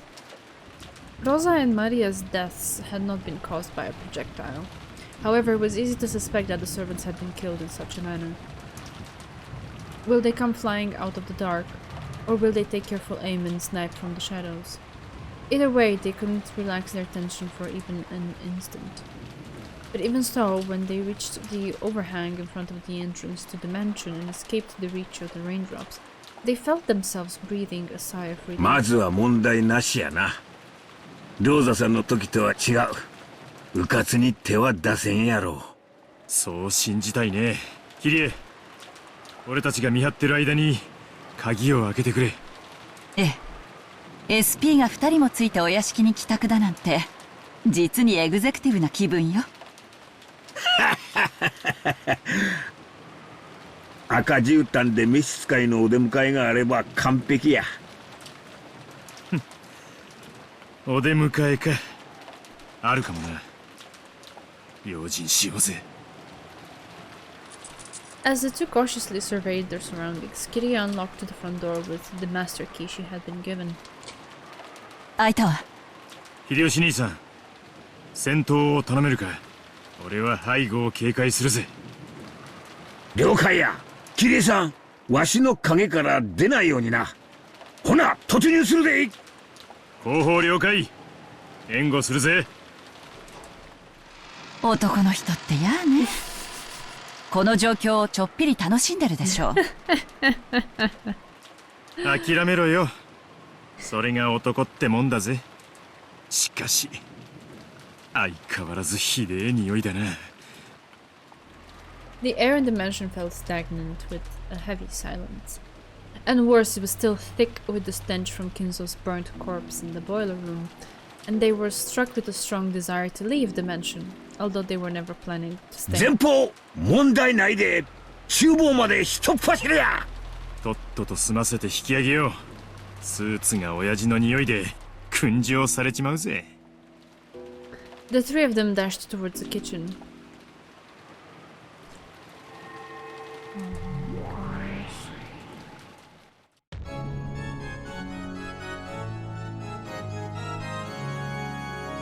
And after they disappeared from the entrance hall, the new witch showed herself. まんまと誘い出されたわね。私の罠にまんまと引っかかってくれた。 The witch grinned. Thinking about it now, no matter how unbearable their hunger had grown. Barely a few hours had passed since Rosa and Maria had been attacked and had lost their lives. In that case, why had they needed to recklessly leave the guest house? Until that question could be dealt with, the only answer was that they had been called out by the witch's magic. 不用心なやつら。もう生きてこの屋敷から出しはしないわ。閉じよ鍵よ屋敷よ The instant she proclaimed that, the mansion was sealed off in a separate world. Unless she were to dispel the barrier, no longer could anyone exit this mansion or enter it. お見事です。無限の魔女を継承してからまだ半日も経たないのに、それほどまでに魔法を使いこなせるとは。Sorry, doesn't Yeah, I guess I'm quite an open book. You can read my reactions really well. その才能に驚きます。まるであなたは生まれながらにしての魔女のようだ。だって私生まれた時から魔女だもの。あなたは瞬きの仕方を誰かに習うの？ What? 私が魔法を使えるのはそういうことよ。Ah, I see what she means. 恐ろしいお方だ。The witch's face twisted with brutality. She was beside herself with excitement at being able to toy with lives again. Yay! Great. Fantastic. Amazing. まずはルドルフとキリエなわけだけど、どんな残酷な殺し方をしてやろうかしら。失礼ながら先代様より不必要な残酷なる殺害は控えるようご指示を賜っております。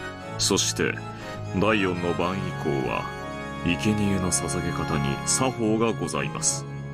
それには煉獄の七姉妹の力を借りねばなりません。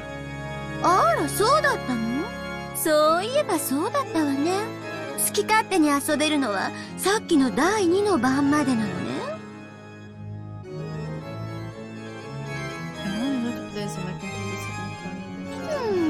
つまんないわ。またローザの時みたいに思い切り遊べると思ったのに。でもそれは最後の殺し方という意味でしょ？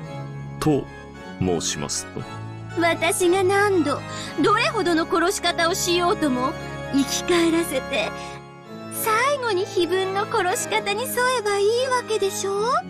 つまり私がどう遊ぼうと結局は問題ないってことになるわ。こんなに面白い力誰がおとなしくなんかするもんか。 My stomach is already twisting.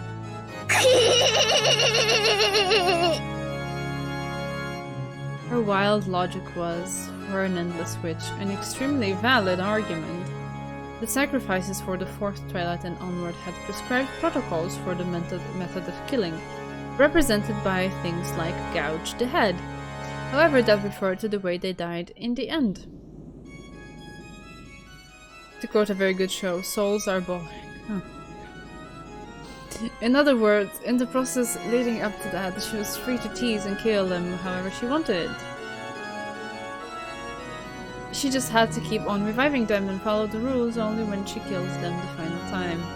And while Ronoe glimpsed some talent as a witch in her innocent cruelty, he was beginning to notice a naturally brutal side of her. 魔女は見習いが最も残忍と申しますが、本当のようですね。ご随意にと申し上げたいところですが、ここはやはり自重なさった方が賢明でしょう。彼らは銃を持っています。銃のような反魔法力の高い武器は魔女や悪魔の天敵です。The witch stared blankly at this demon butler who was unexpectedly afraid of guns. 話が違うわ。魔女は弾丸なんか追いかけられてもへっちゃらじゃないのかしら。いいえ、普通の人間と全く同じように致命傷となります。その弱点を蹴取らせないために、多くの魔女は厳重に防御結界や家具の守備によって身辺を固めるのです。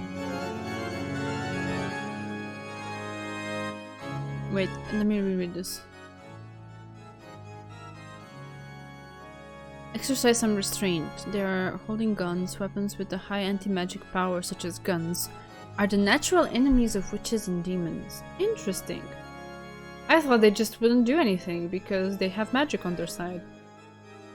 I didn't think of them as being anti-magic. I feel like this is the first time they're talking about such things more explicitly. Alright,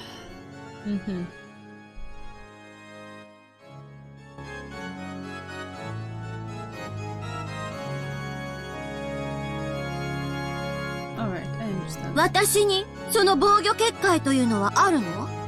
銃弾をも無効にする結界の構築には十分な準備と儀式が必要です。残念ながら今のベアトリーチェ様にはございません。They are super special guns, obviously. Okay. 銃弾を防げるほどの家具の召喚も現在はその準備がありません。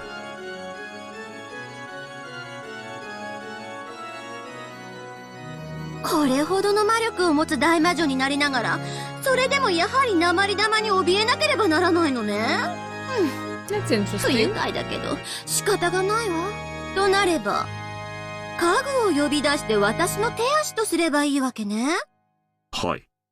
危険に身をさらさず家具に全てを任すのもまた魔女の優雅なるたしなみでございます。Bullets loaded with holy water. ここは家具に任せ、ベアトリーチェ様は安全なところへお隠れを。わかったわ。煉獄の七姉妹？誰でもいいわ。適当に二人。Leviathan and Belphegor responded to that call. 嫉妬のレビアタン、ここに。怠惰のベルフェゴール、ここに。あんたたちの力を見せてもらうわ。標的はルドルフとキリエ。秀吉はダメよ。さあ、あなたたちがどれだけ残酷な家具なのか私に見せてみて。恐れながら先代様より不要なる残酷行為は控えるようご命令を賜っております。ステーキキュリー。でも先代様のご命令の範囲内でいたぶることはできると思います。それでもよろしいですか？わかった。それで妥協するわ。簡単に殺してはダメよ。徹底的に追い詰めて死の恐怖を味わわせてから殺すのよ。それでいいのかしら、ロノ？はい。程度をお考えいただければ問題ないかと思います。ならお行きなさい。はい、お任せを。相手は銃で武装しています。あなたたちほどのものならばかわすことはたやすいでしょうが、もしも当たれば致命傷ですよ。くれぐれも用心を。ご心配なく、そのような無様は晒しません。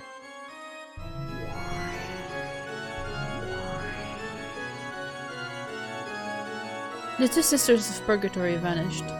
After bowing, Runoe also disappeared. 殺し方にまでルールがね。なんで私が先代様に気兼ねしなくちゃならないの？窮屈でつまらない。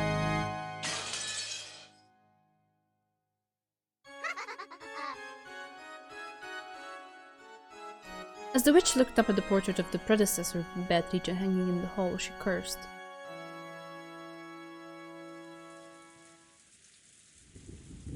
The three had already arrived at the kitchen and were gathering food supplies. Thinking of the possibility that poison had been mixed in, they gave up on the alluring fruits and vegetables, and gathered a whole cardboard box full of only the safe canned foods. It was very heavy, but by piling it on the cart they could carry it well enough. Evatrice is probably my least favorite episode. I also am not feeling any comfortable at all. Like, no. I don't know. I guess I wasn't necessarily enjoying episode 2 when Beatrice was going crazy, but I don't think this is necessarily an upgrade, so I'm gonna... Also, I'm just thinking, if they're all together but only 2 of them are killed, would this be the first time that there's a survivor that witnessed it and can tell the tale? How is this gonna go? Okay, I'm going a little bit ahead. Let's see what happens.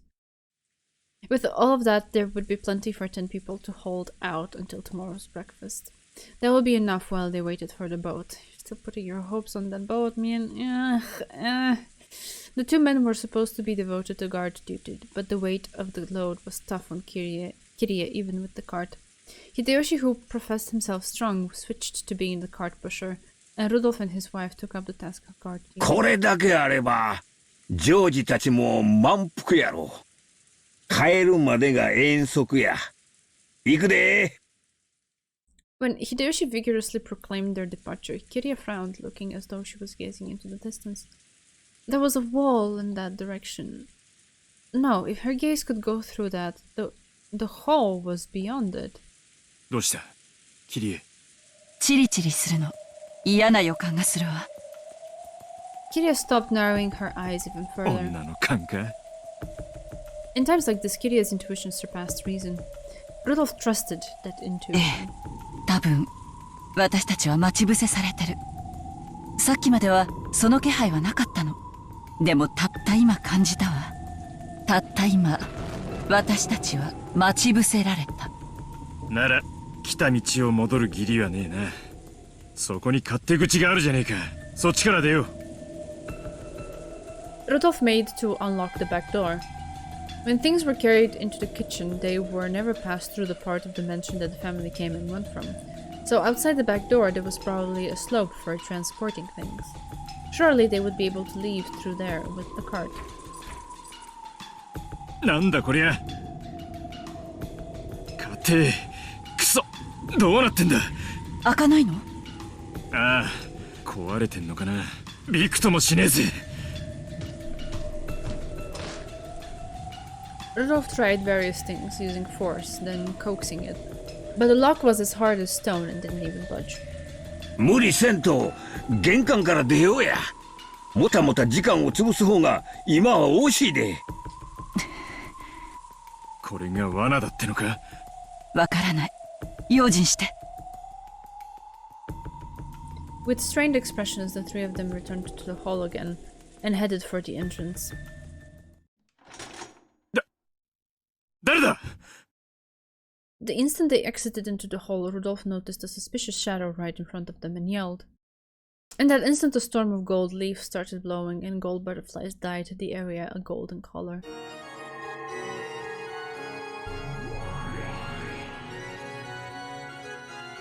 信じられん。人間ごときが我らの待ち伏せを予見したか。私のせいじゃないわよ。気配は消してたもん。躊躇しないで。撃って！ The 2 guns spouted fire. The lead bullets blasted right through the pair's magic defense as easily as though it were a wet paper wall. But the 2 who should have been there had disappeared. Certainly guns were very frightening objects for them, but there was no need for fear as long as they weren't hit. They at least had enough speed to dodge those. ちょっと名乗りも上げさせないつもり？これだから人間は嫌なのよ。Leviathan protested, popping her head out from behind a pillar in the shadow of the staircase, a full 10 meters from where she had supposedly been. ベアトリーチェ様のご命令により貴様らを撃つ。時間をかけてホフレトのご命令だ。抵抗は自由。されど無駄と知れ。 That voice came from overhead. Belphegor could be seen on top of the hall chandelier. Elegantly looking down upon them, she proclaimed their execution with a cruel smile. なんなんやこの姉ちゃんたちは。台車は忘れて、相手は2人よ。3回すれば全員を追うことはできないわ。All three of them were well acquainted with the inside of the mansion. They had already made plans to run off in separate directions in the case of a crisis, returning to the guest house by breaking windows or leaving through a back door. Fighting was forbidden, as long as they could get away. 36系逃げるが勝ちだぜ。 The three of them escaped into the depths of the mansion at full tilt. The two furniture calmly watched them go. Stressed. 私は女の方をやるわ。あんたは男。了解した。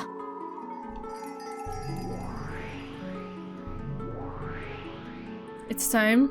I don't know.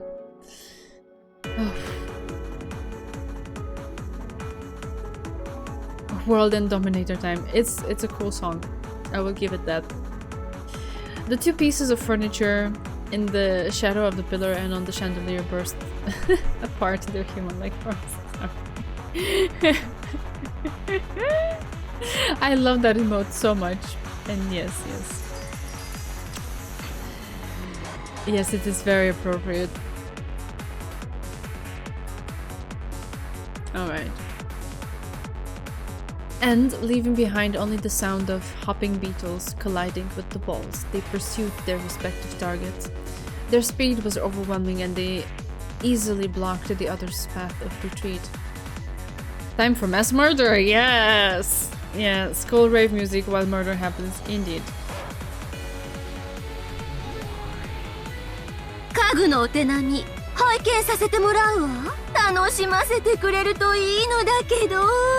ベアトリーチェ様、緑に姿を現されない方がよろしいかと。キングは緑に中央を動かないものよ。それが王者の魔女の貫禄よ。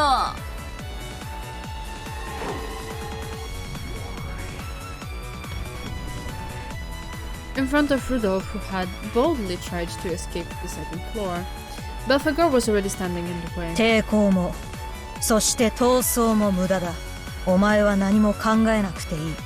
ただ目を閉じているだけでいい。私がすべて優しく終わらせてやる。Ooh, that's a cool image of Rudolph. あんたいい嫁さんになれるな。疲れて帰ってくる旦那はそういうの喜ぶぜ。この後に及んで不埒な話をする余裕があるとは。良き獲物、ベアトリーチェ様、感謝します。死ねRudolph fired first. But even before that bullet could hit her, Belphegor had already moved behind Rudolph's back. There she stood, her arm raised above her, a purple trail extending from it.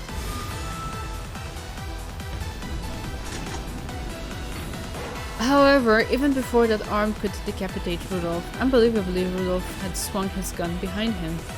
The barrel pointed behind his back from the same motion with which he had reloaded the sawed-off gun one-handedly. It was pointing right at Belphegor's chest. It was the sound of the ejected empty cartridge finally hitting the wall after the reload. In other words, it meant that the next shot was already fully loaded. Without turning around, his gun pointing right at Belphegor's chest, Rudolph grinned. やるな、中年男の分際で。西部劇世代をなめるんじゃねえぜ。ガキどもにエヴァーアクションの渋みは語らせねえ。I mean, instead of talking, you could have already shot.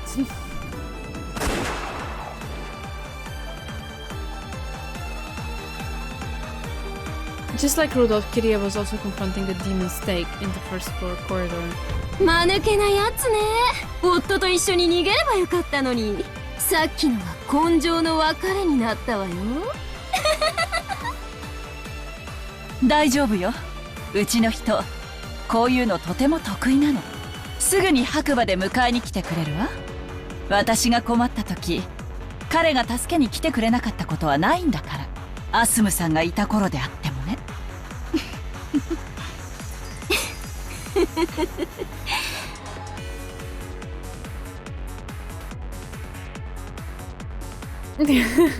That's me. Have you ever seen westerns? That's not how it goes.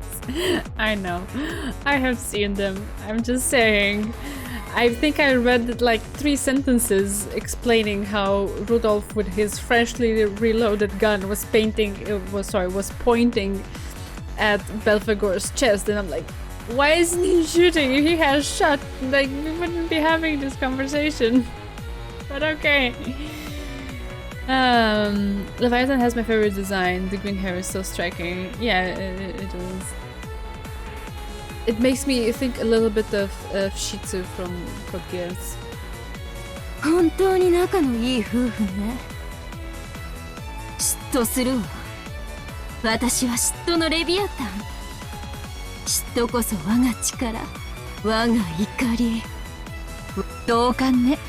嫉妬は女の力の原点よ。それが力だというなら、あなたごときお嬢ちゃんになんか負けないんだから。I love how self-assured Kiria is. She's badass. 嫉妬を司る私によくも言えたわね。お前たち夫婦を再会などさせるものか。悲劇的な別れを与えてやるわ。The arm Leviathan swung trailed purple. It was a magic blade that cut by the power of malice. Ooh, we get a cool Kirie gun moment. Rikishi is at some point mansplaining things, I'd say. Call me leftist, I don't care. It's alright. Kirie guarded herself against that with her gun. Even though the magic blade should have been able to cut through metal like butter, the gun, with its extremely high magic resistance, was able to block the blade as easily as if it were a rolled up newspaper.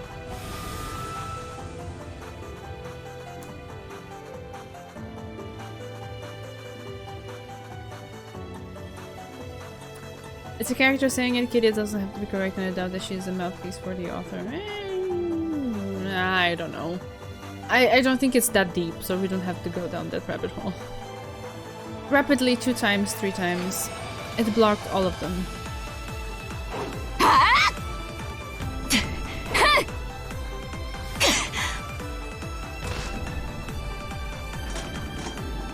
And without missing the opening created when that purple trail took a long swing upward, Kiria kicked Leviathan in the stomach with her heel. Almost like she was a lightly dancing feather, Leviathan was knocked away. Before the demon's stake feet touched the ground again, Kiria had already perfectly captured Leviathan, who was in mid-air down the barrel of her gun.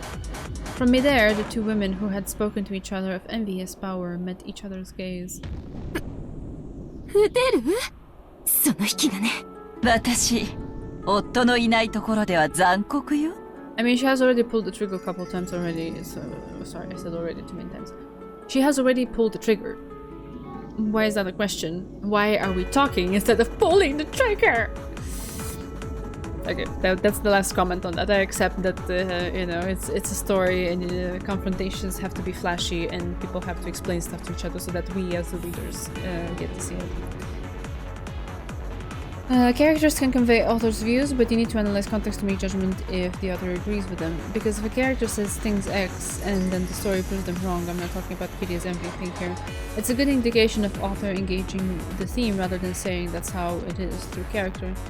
But yeah, okay, but just generally speaking, authors can build characters who say things or have worldviews that the author does not necessarily agree with, but the character has a purpose there to explore, as you say, certain themes or certain topics, and the character has to be that way for it to work. That doesn't mean that the author agrees with it.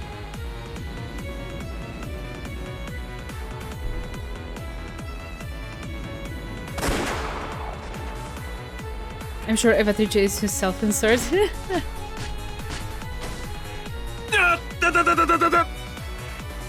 Rudolph tumbled down the staircase. He had been gradually chased down by Belphegor and had been pushed back into the original hallway. 先代様の家具もなかなかやるわね。派手さに欠けるけど。ベアトリーチェ様、まだ終わっていません。姿を現されては危険です。お前、まさか。それはかつて私の名だった。でも今は違うわよ、ルドルフ。言わなくても分かってるさ。黄金の魔女ベアトリーチェだって言うんだろ。どうして分かったの？ローザが殺された時から想像はついてたさ。ローザ、許しね。お前の地獄にお前の大嫌いな姉を送っちまうことをよ。ベアトリッチェ様、危ない！ Rudolph pointed the unforgiving barrel of his gun at the witch who claimed to have once been his sister. But Belphegor could not permit that and savagely attacked.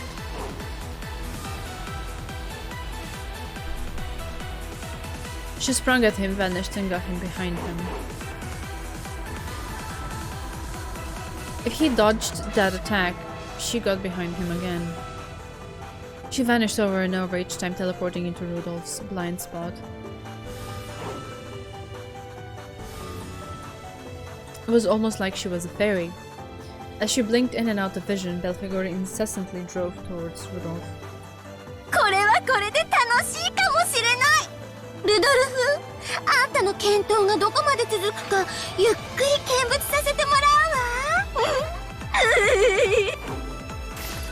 Then a dull tearing sound and Rudolph's cry of anguish intermingled. Rudolph had finally reacted too slowly in his dance with the purple trail which pressed upon him, and he had let it lightly cut him on his side. A single wound delayed a single one of his actions. That caused a new wound which delayed him from acting again.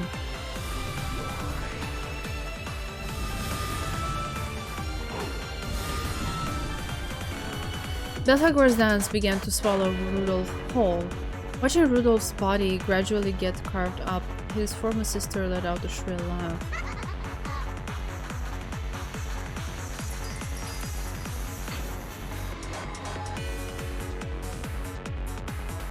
Leviathan could no longer hide her irritation that Kitty was absolutely refusing to allow her to deliver a fatal wound. 私は本当にくどんよね。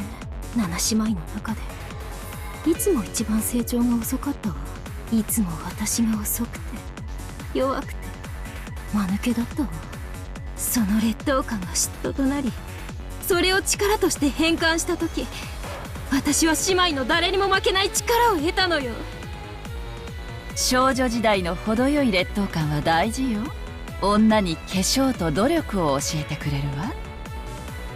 人間ごときにその力の限りを尽くすのは気に入らないけれど、夫に全幅の信頼を寄せるあなたへの嫉妬を私は力に変える。気に入らないのよ。なんで命のやり取りをしてるのに。どうしてかしらね。分かってるのよ。必ず夫が助けに来てくれて自分を助けてくれるって信じきってるのよ。すごいじゃない。その信頼、嫉妬に値するわ。What kind of trust do we sisters have in each other? We sisters are always looking down on each other, trying to thoroughly lambast each other and turn things from bad to worse. いつも姉妹たちにいじめられてきたわ。誰か一人だけでも味方になってほしいとずっと。だからその一人だけの味方がいて全幅の信頼を寄せることができるあなたに、私は最上の嫉妬を感じるの。その夫を信じきった余裕ある表情、嫉妬が力を与えてくれるのを感じるわ。これは超えちゃうかもね。音速。Leviathan turned herself into a stake, and the speed of her flight as she attacked was proportional to the strength of her envy. 姉妹たちに見下されたあの日、私は成長の早い他の6人を心の底から嫉妬した。7日7番をかけて嫉妬したわ。その末に得た私の力と速度を見るがいい。死ねえ、後ろ宮キリ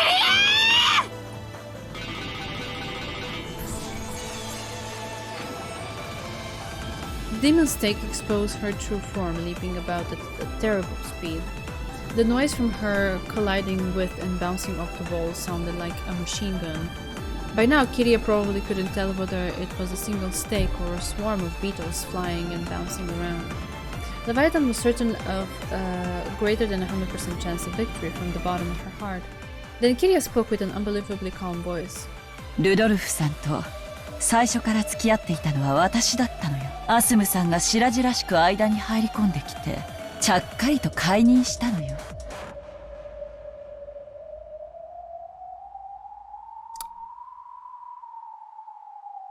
Okay, that is a heavy detail. ルドルフさんは悪くないわ。あの女が体を武器にして立ち回って、ルドルフさんに婚約せざるを得ないよう追い詰めたのよ。アスムさんはバトラ君を身ごもってたわ。そして同じ頃、私もまた男の子を身ごもってた。運命的なことに、私たちの出産日は共に同じ日だったわ。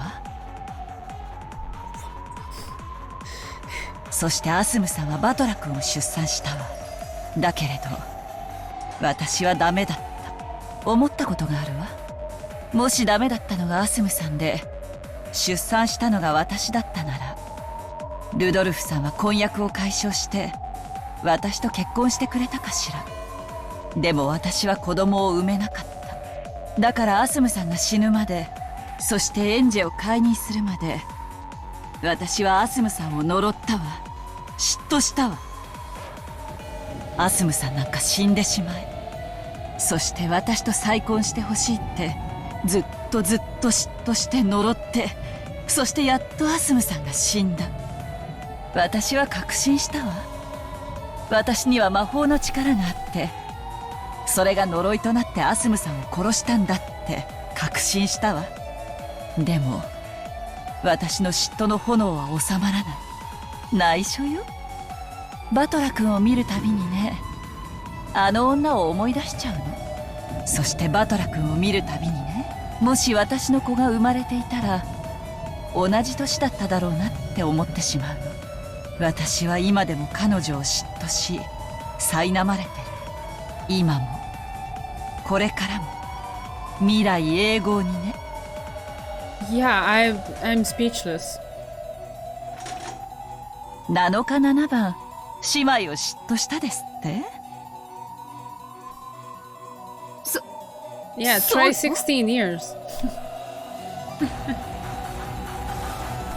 笑わせるなよ小娘が。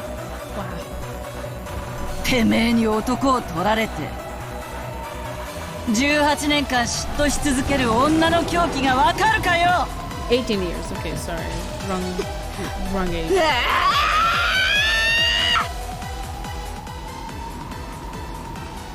If Leviathan's power had 24 hours times 7 days, or 168 hours' worth of speed, then the power that Kiria had accumulated was 24 hours in one day, 365 days in 1 year, and for 18 whole years, even without counting leap years, it was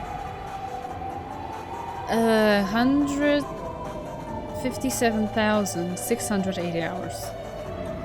Badass or deeply disturbed, well, she's definitely dealing with some very heavy things there. Compared to Leviathan's power and speed, it was more than 938 times greater. So then, even if Leviathan was soaring at the speed of sound, 1,225 kilometers per hour, Kiria's eyes, it only looked like 1/938th of that. Quick maths. Who let the mathematician go? Power of math. Oh god. Ay. So then 1,225 divided by 938 is a speed of 1.30 kilometers per hour. They say that a human's walking speed is 4 kilometers per hour, so it was even less than half of that. Almost the same speed as a baby crawling on the floor. So then... In units time slowed so much, you could count all the bits of dust floating through the air. Kirie looked at the demon stake with pity. Umineko is such a trip. I know, I am speechless. At the same time, I am very enthusiastic about someone actually putting up a fight against these stakes, because so far all of these encounters with them have been kind of doomed to have the certain outcome that we've seen. And even though, like, Kanon put up a good fight last time, it was still doomed. So this is interesting. I'm curious where it goes.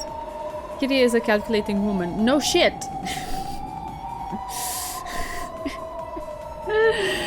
She pitied the slowness at which it came towards her. And she lazily raised the barrel of her gun, almost as though she was trying to swallow the demon's stake up with the gun barrel. 恋も嫉妬もあなた全然足りないわ。出直してらっしゃい、お嬢ちゃん。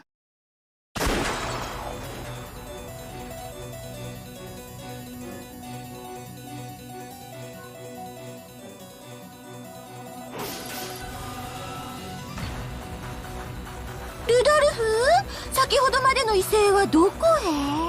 池作りは魚が跳ねてるうちがいいわ。死んだら面白みも何もない。もう十分よ。殺しちゃえば。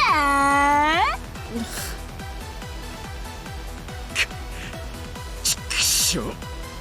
そこまで刻まれてよくぞここまで耐えた。もう十分だ。あとは何も考えなくてよい。痛みなく生を奪い去ってやる。待ってくれ。頼みがある。最後にあれがやってみて。あれとは何か。西部劇名物のあれだよ。背中を向け合ってから3歩歩いてズドンってやつ。決闘か。よかろう。それにて根性の未練が尽きるならば受けてやる。I feel like he's plotting something with that. It's not an innocent request. Rudolph raised his wound-covered body and turned his back to her. Let him cook, stand back! Oh my god! Belphegor responded and faced her back to his.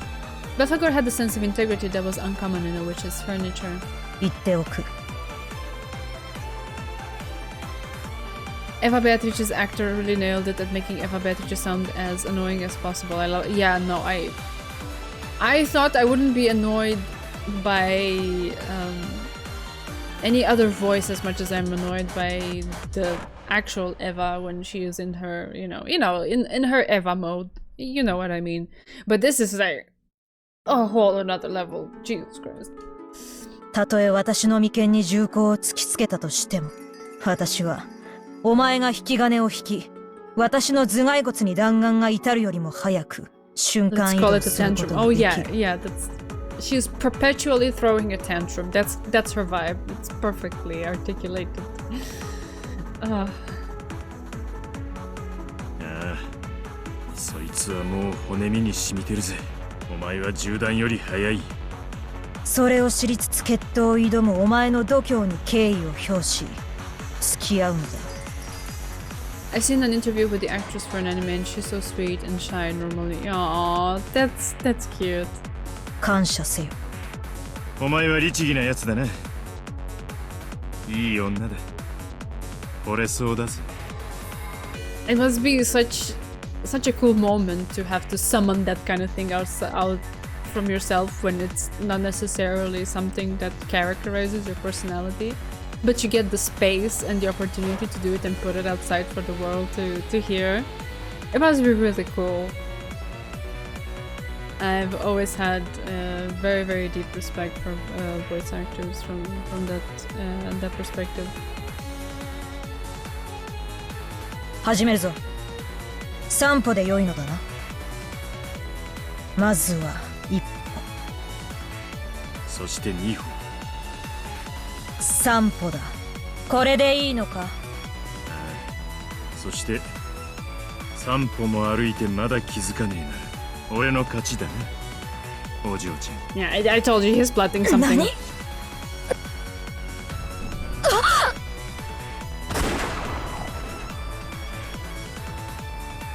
Rudo turned around and fired off a bullet.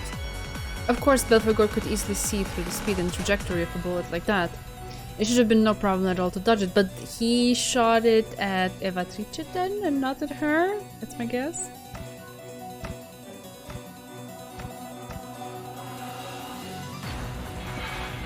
But the spray of fresh blood flew about.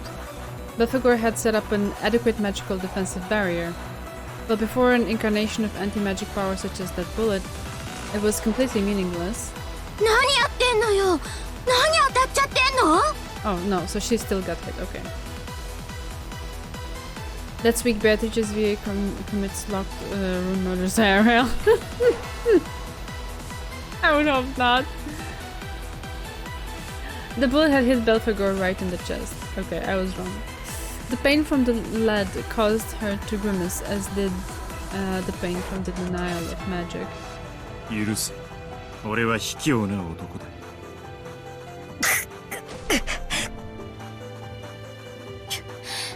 興ざめだわ。魔女の家具ともあろうものが人間に破れるなんて。恥を知りなさいよ。情けない。みっともない。勝手に這いつくばって死んじゃえば。やめな、兄貴。こいつはかわせたんだ。だがかわさなかった。車線上に姉貴がいることに気づいた。There it is. No, that was right. だから律儀なこいつはかわさずに受けて姉貴をかばったんだ。大手飛車取りに最後に気づいたんだ。I cooked to the perfection.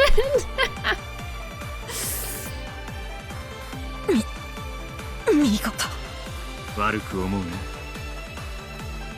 お前が3歩歩く間にそれに気づけたら俺は観念するつもりだったんだ。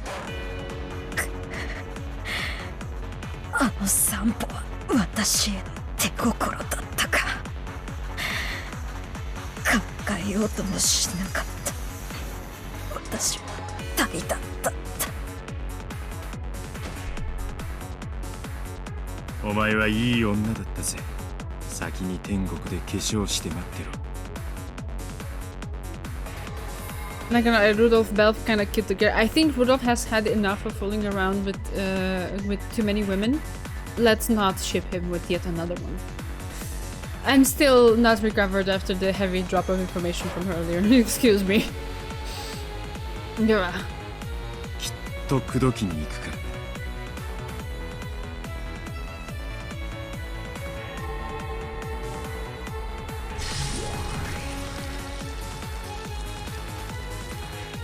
As Belphegor slowly fell over, she lost even the power that kept her in a human form, and she turned as fine as gold dust and melted into thin air. At that point, Kiria dashed in. It seemed that she had defeated her pursuer with her own hands. As she pointed the barrel of her gun straight at the witch, she ran up to the wound-covered Rudolph. 大丈夫？今誰か口説いてなかった？ Were you talking someone up just now? ああ、いい女だったぜ。もちろんお前の次程度にさ。悪いな、兄貴。チェックメイトだぜ。The two of them pinned the witch down the barrels of their guns. 情けない家具たちね。人間相手に遅れを取るなんて。情けない。くだらない。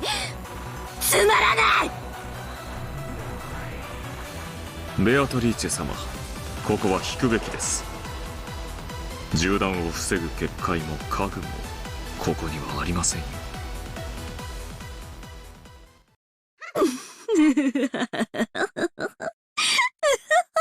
Oh no, what now? Oh no. The witch began to let out a muffled laugh. It surprised not only Rudolph and Kiria, but Ronoe as well. Yeah, the face. Yeah, Beatrice also likes to make that face. Because a situation like this, with two guns pointed at her, was not one that could just be laughed off, even by a witch.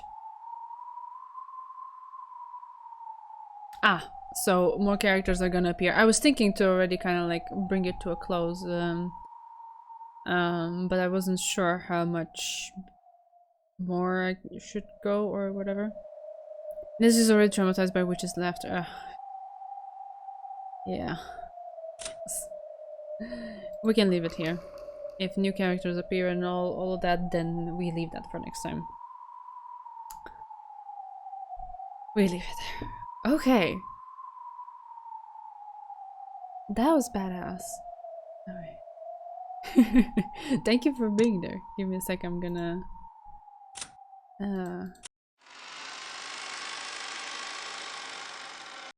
close the game and go into big Nezu mode for a second.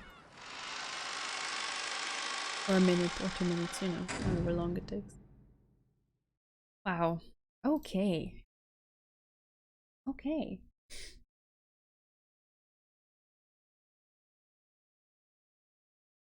Kitty and Rudolph, best couple. They're very good together. I will give them that. They're super badass together. Is my channel in this Minecraft because you're a Minecraft player? No. No, that's not it. Cute, but oh, thank you. I like it too. Yeah, the name came. So I've been calling myself Nesmi online for a long time, but it's very common nickname, and so I wanted to add something to it that made it not as common. And the name came to me when I was trying to make a, let's say, cosplay page on Facebook to kind of share the cosplay I was making and so on. And so I went with craft because it's kind of like crafting and stuff. But in my mind, it can extend to any other hobby that I have. So I kind of like took it from there and use it in other places, including here. Simply because it's not common, so it's easy to identify that it's me. So that's what it was. Best fight so far, together with Vigilia versus Beato, in my opinion, really well placed. Yes, I am very happy to have witnessed something like this because I guess at some point it started becoming a little bit defeatist and somehow pointless. That like, oh, the moment the stakes come, there's no more chance and the characters are gonna die. So it kind of like, I don't know, made things quite grim and hopeless. But to have them stand up, not just stand up to them, but actually win, and win so decisively. Okay, thank you. I feel so much better after experiencing that. But now I have so many questions, because if they are this badass and they can fight on such, not necessarily even footing, but superior footing with the stakes, how was it that they both just died such horrible deaths in the previous 2 episodes in the first Twilight? If they're this great and so good at it, how were they defeated then? I have so many questions. Canon cursed in fights always gets wrecked. Yeah, my heart breaks. But also, I feel like I love him a little bit more for that somehow, kind of to compensate maybe. Some pretty surprising things from Kiria here. Yeah, that was quite heavy. Oh, it's hard. Gota, Genji, and Shannon lived to tell about Kumasawa and Nanjo being killed by Kanon. Yeah, I guess, more or less, but it's not the same thing. You know what I mean. It's not the same thing. It was about time that her character got a bit more exposition. Yeah. Yeah. So characters can survive, I guess. Yeah. What I feel for her is just a lot of empathy as a woman, because I can't imagine. Like, what she explained there is just a story of loss. So much loss in probably what it was a brief window of time. Ugh. Yeah. And also Rudolph, Jesus Christ. Like, I had quite a lot of respect for his devotion to Kyrie, but how was it that he was seduced by another woman then? Like, excuse me? And not just seduced, but left her pregnant? Come on. Come on. I think her story tells us a lot of how much of a piece of shit Rudolph really is. That's what I'm saying right now. Like, okay, I had some respect there for him, but I'm losing it very, very fast. The more I think about it, the more like, ugh. She has some very heavy things to deal with, but hating Asumu for it seems unfair. Hating is a strong word and a strong feeling. But I think it's only human that negative feelings come up towards her. Because if Kyrie already had an established relationship, or there was something between her and Rudolph, and Asumu, knowing that, still meddled and got herself pregnant, maybe even on purpose, then I don't see how any person in Kyrie's position could like her. Right? Now, how far negative feelings can go, maybe they can cross a threshold where it's a little bit too much, and you know, it's not healthy to live with them and all of that. And I'm totally with that. I'm not the kind of person who is like vengeful or holds grudges and so on. I don't want to. It's not something that I want to carry around living. But I can totally empathize with her not feeling very good about it. Like, I can't necessarily blame her for it either. I mean, Kyrie, for her feelings. I just thought that this actually makes it more understandable in regards to Battler's dislike for Rudolph. Rudolph sips around. That's the kind of man he is. Yes, he could also be the kind of man who, if he knowingly sleeps around, could at least have the decency to wear a condom.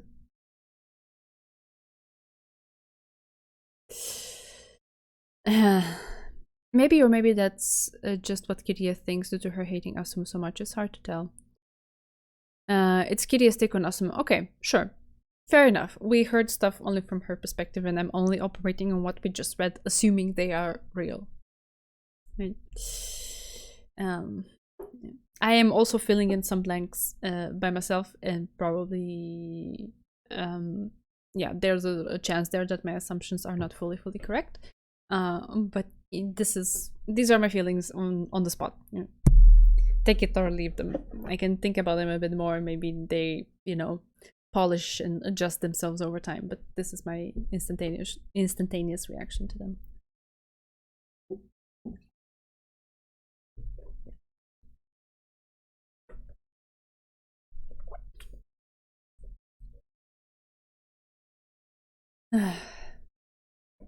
Yeah.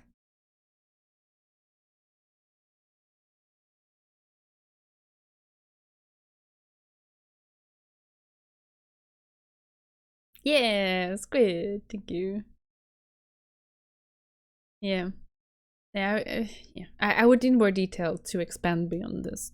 But given what we know, I do maintain that I don't necessarily blame Kyrie for holding grudges or negative feelings towards the lady who did that.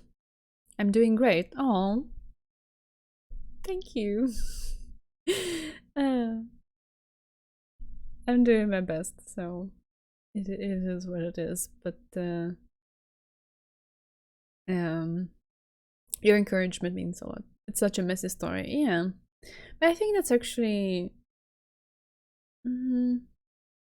it's what's interesting about it, that characters are so flawed, all of them. It makes them so much more human. And it's fine.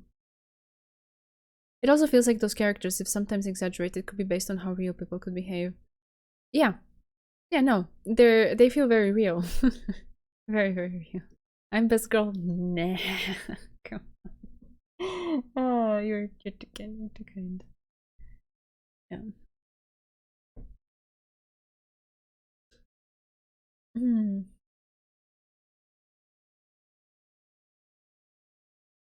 It's very interesting, though. One thing crosses my mind right now is that so many like indicators of characters' humanity and flaws came up in this context where it's a fantastical magic battle. It just reinforces their humanity somehow. It was a very good fight. I enjoyed. Right, so I guess next time we're gonna see new stuff. Looking forward to that. See how this continues. And also I'm curious what happened to Hideyoshi in the meantime, because we haven't seen anything about him.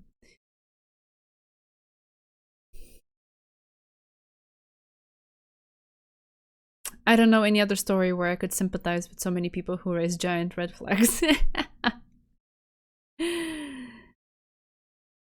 Watch Succession if you want even worse people it is.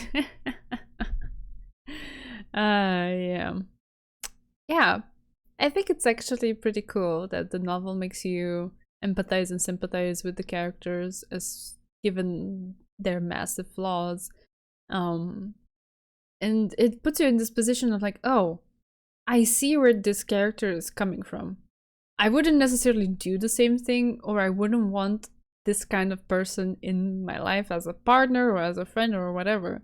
But I'm looking at them and I'm seeing the humanity, and I kind of get it. I kind of get it. It's cool that it makes you think that, because I feel like we need a lot more of that in the world nowadays. So, yeah. Yeah. For now, it is 10 minutes to midnight for me, so I will take my leave and rest, because day was off, but tomorrow I have work again, so gotta get up and do all the stuff. I will see you again Thursday. Embrace your inner where this goes. Hey, thank you so much for the follow. Welcome. And just a quick reminder again that next week I'm gonna take a break because of a lot of things happening. I basically have like 3 deadlines in 1 week for things to do. It's crazy, and I'm moving house, so I need to, it's gonna be a transition period in which I'm gonna need time and space to figure things out. But I have every intention to be back streaming on the 29th of August. This will no longer be the background. I don't know what the background will be. Maybe in the beginning it will be just a temporary thing, maybe just a white wall. Who knows? We will see. But I will be there. Alright? Alright. Thank you so much, Zeku. Thank you. I will do my best. Yeah. Taking it easy is an understatement in the situation, given how many things need to be taken care of, but I'm doing my best. Yeah. See you Thursday. Thank you so much for joining and for the awesome conversation as always. This novel would not be anywhere as entertaining if I didn't have you to bounce thoughts off. So thank you. I appreciate it. I don't take it for granted, and if you have the chance to come by next time, I will be here. So take care and see you then. Bye.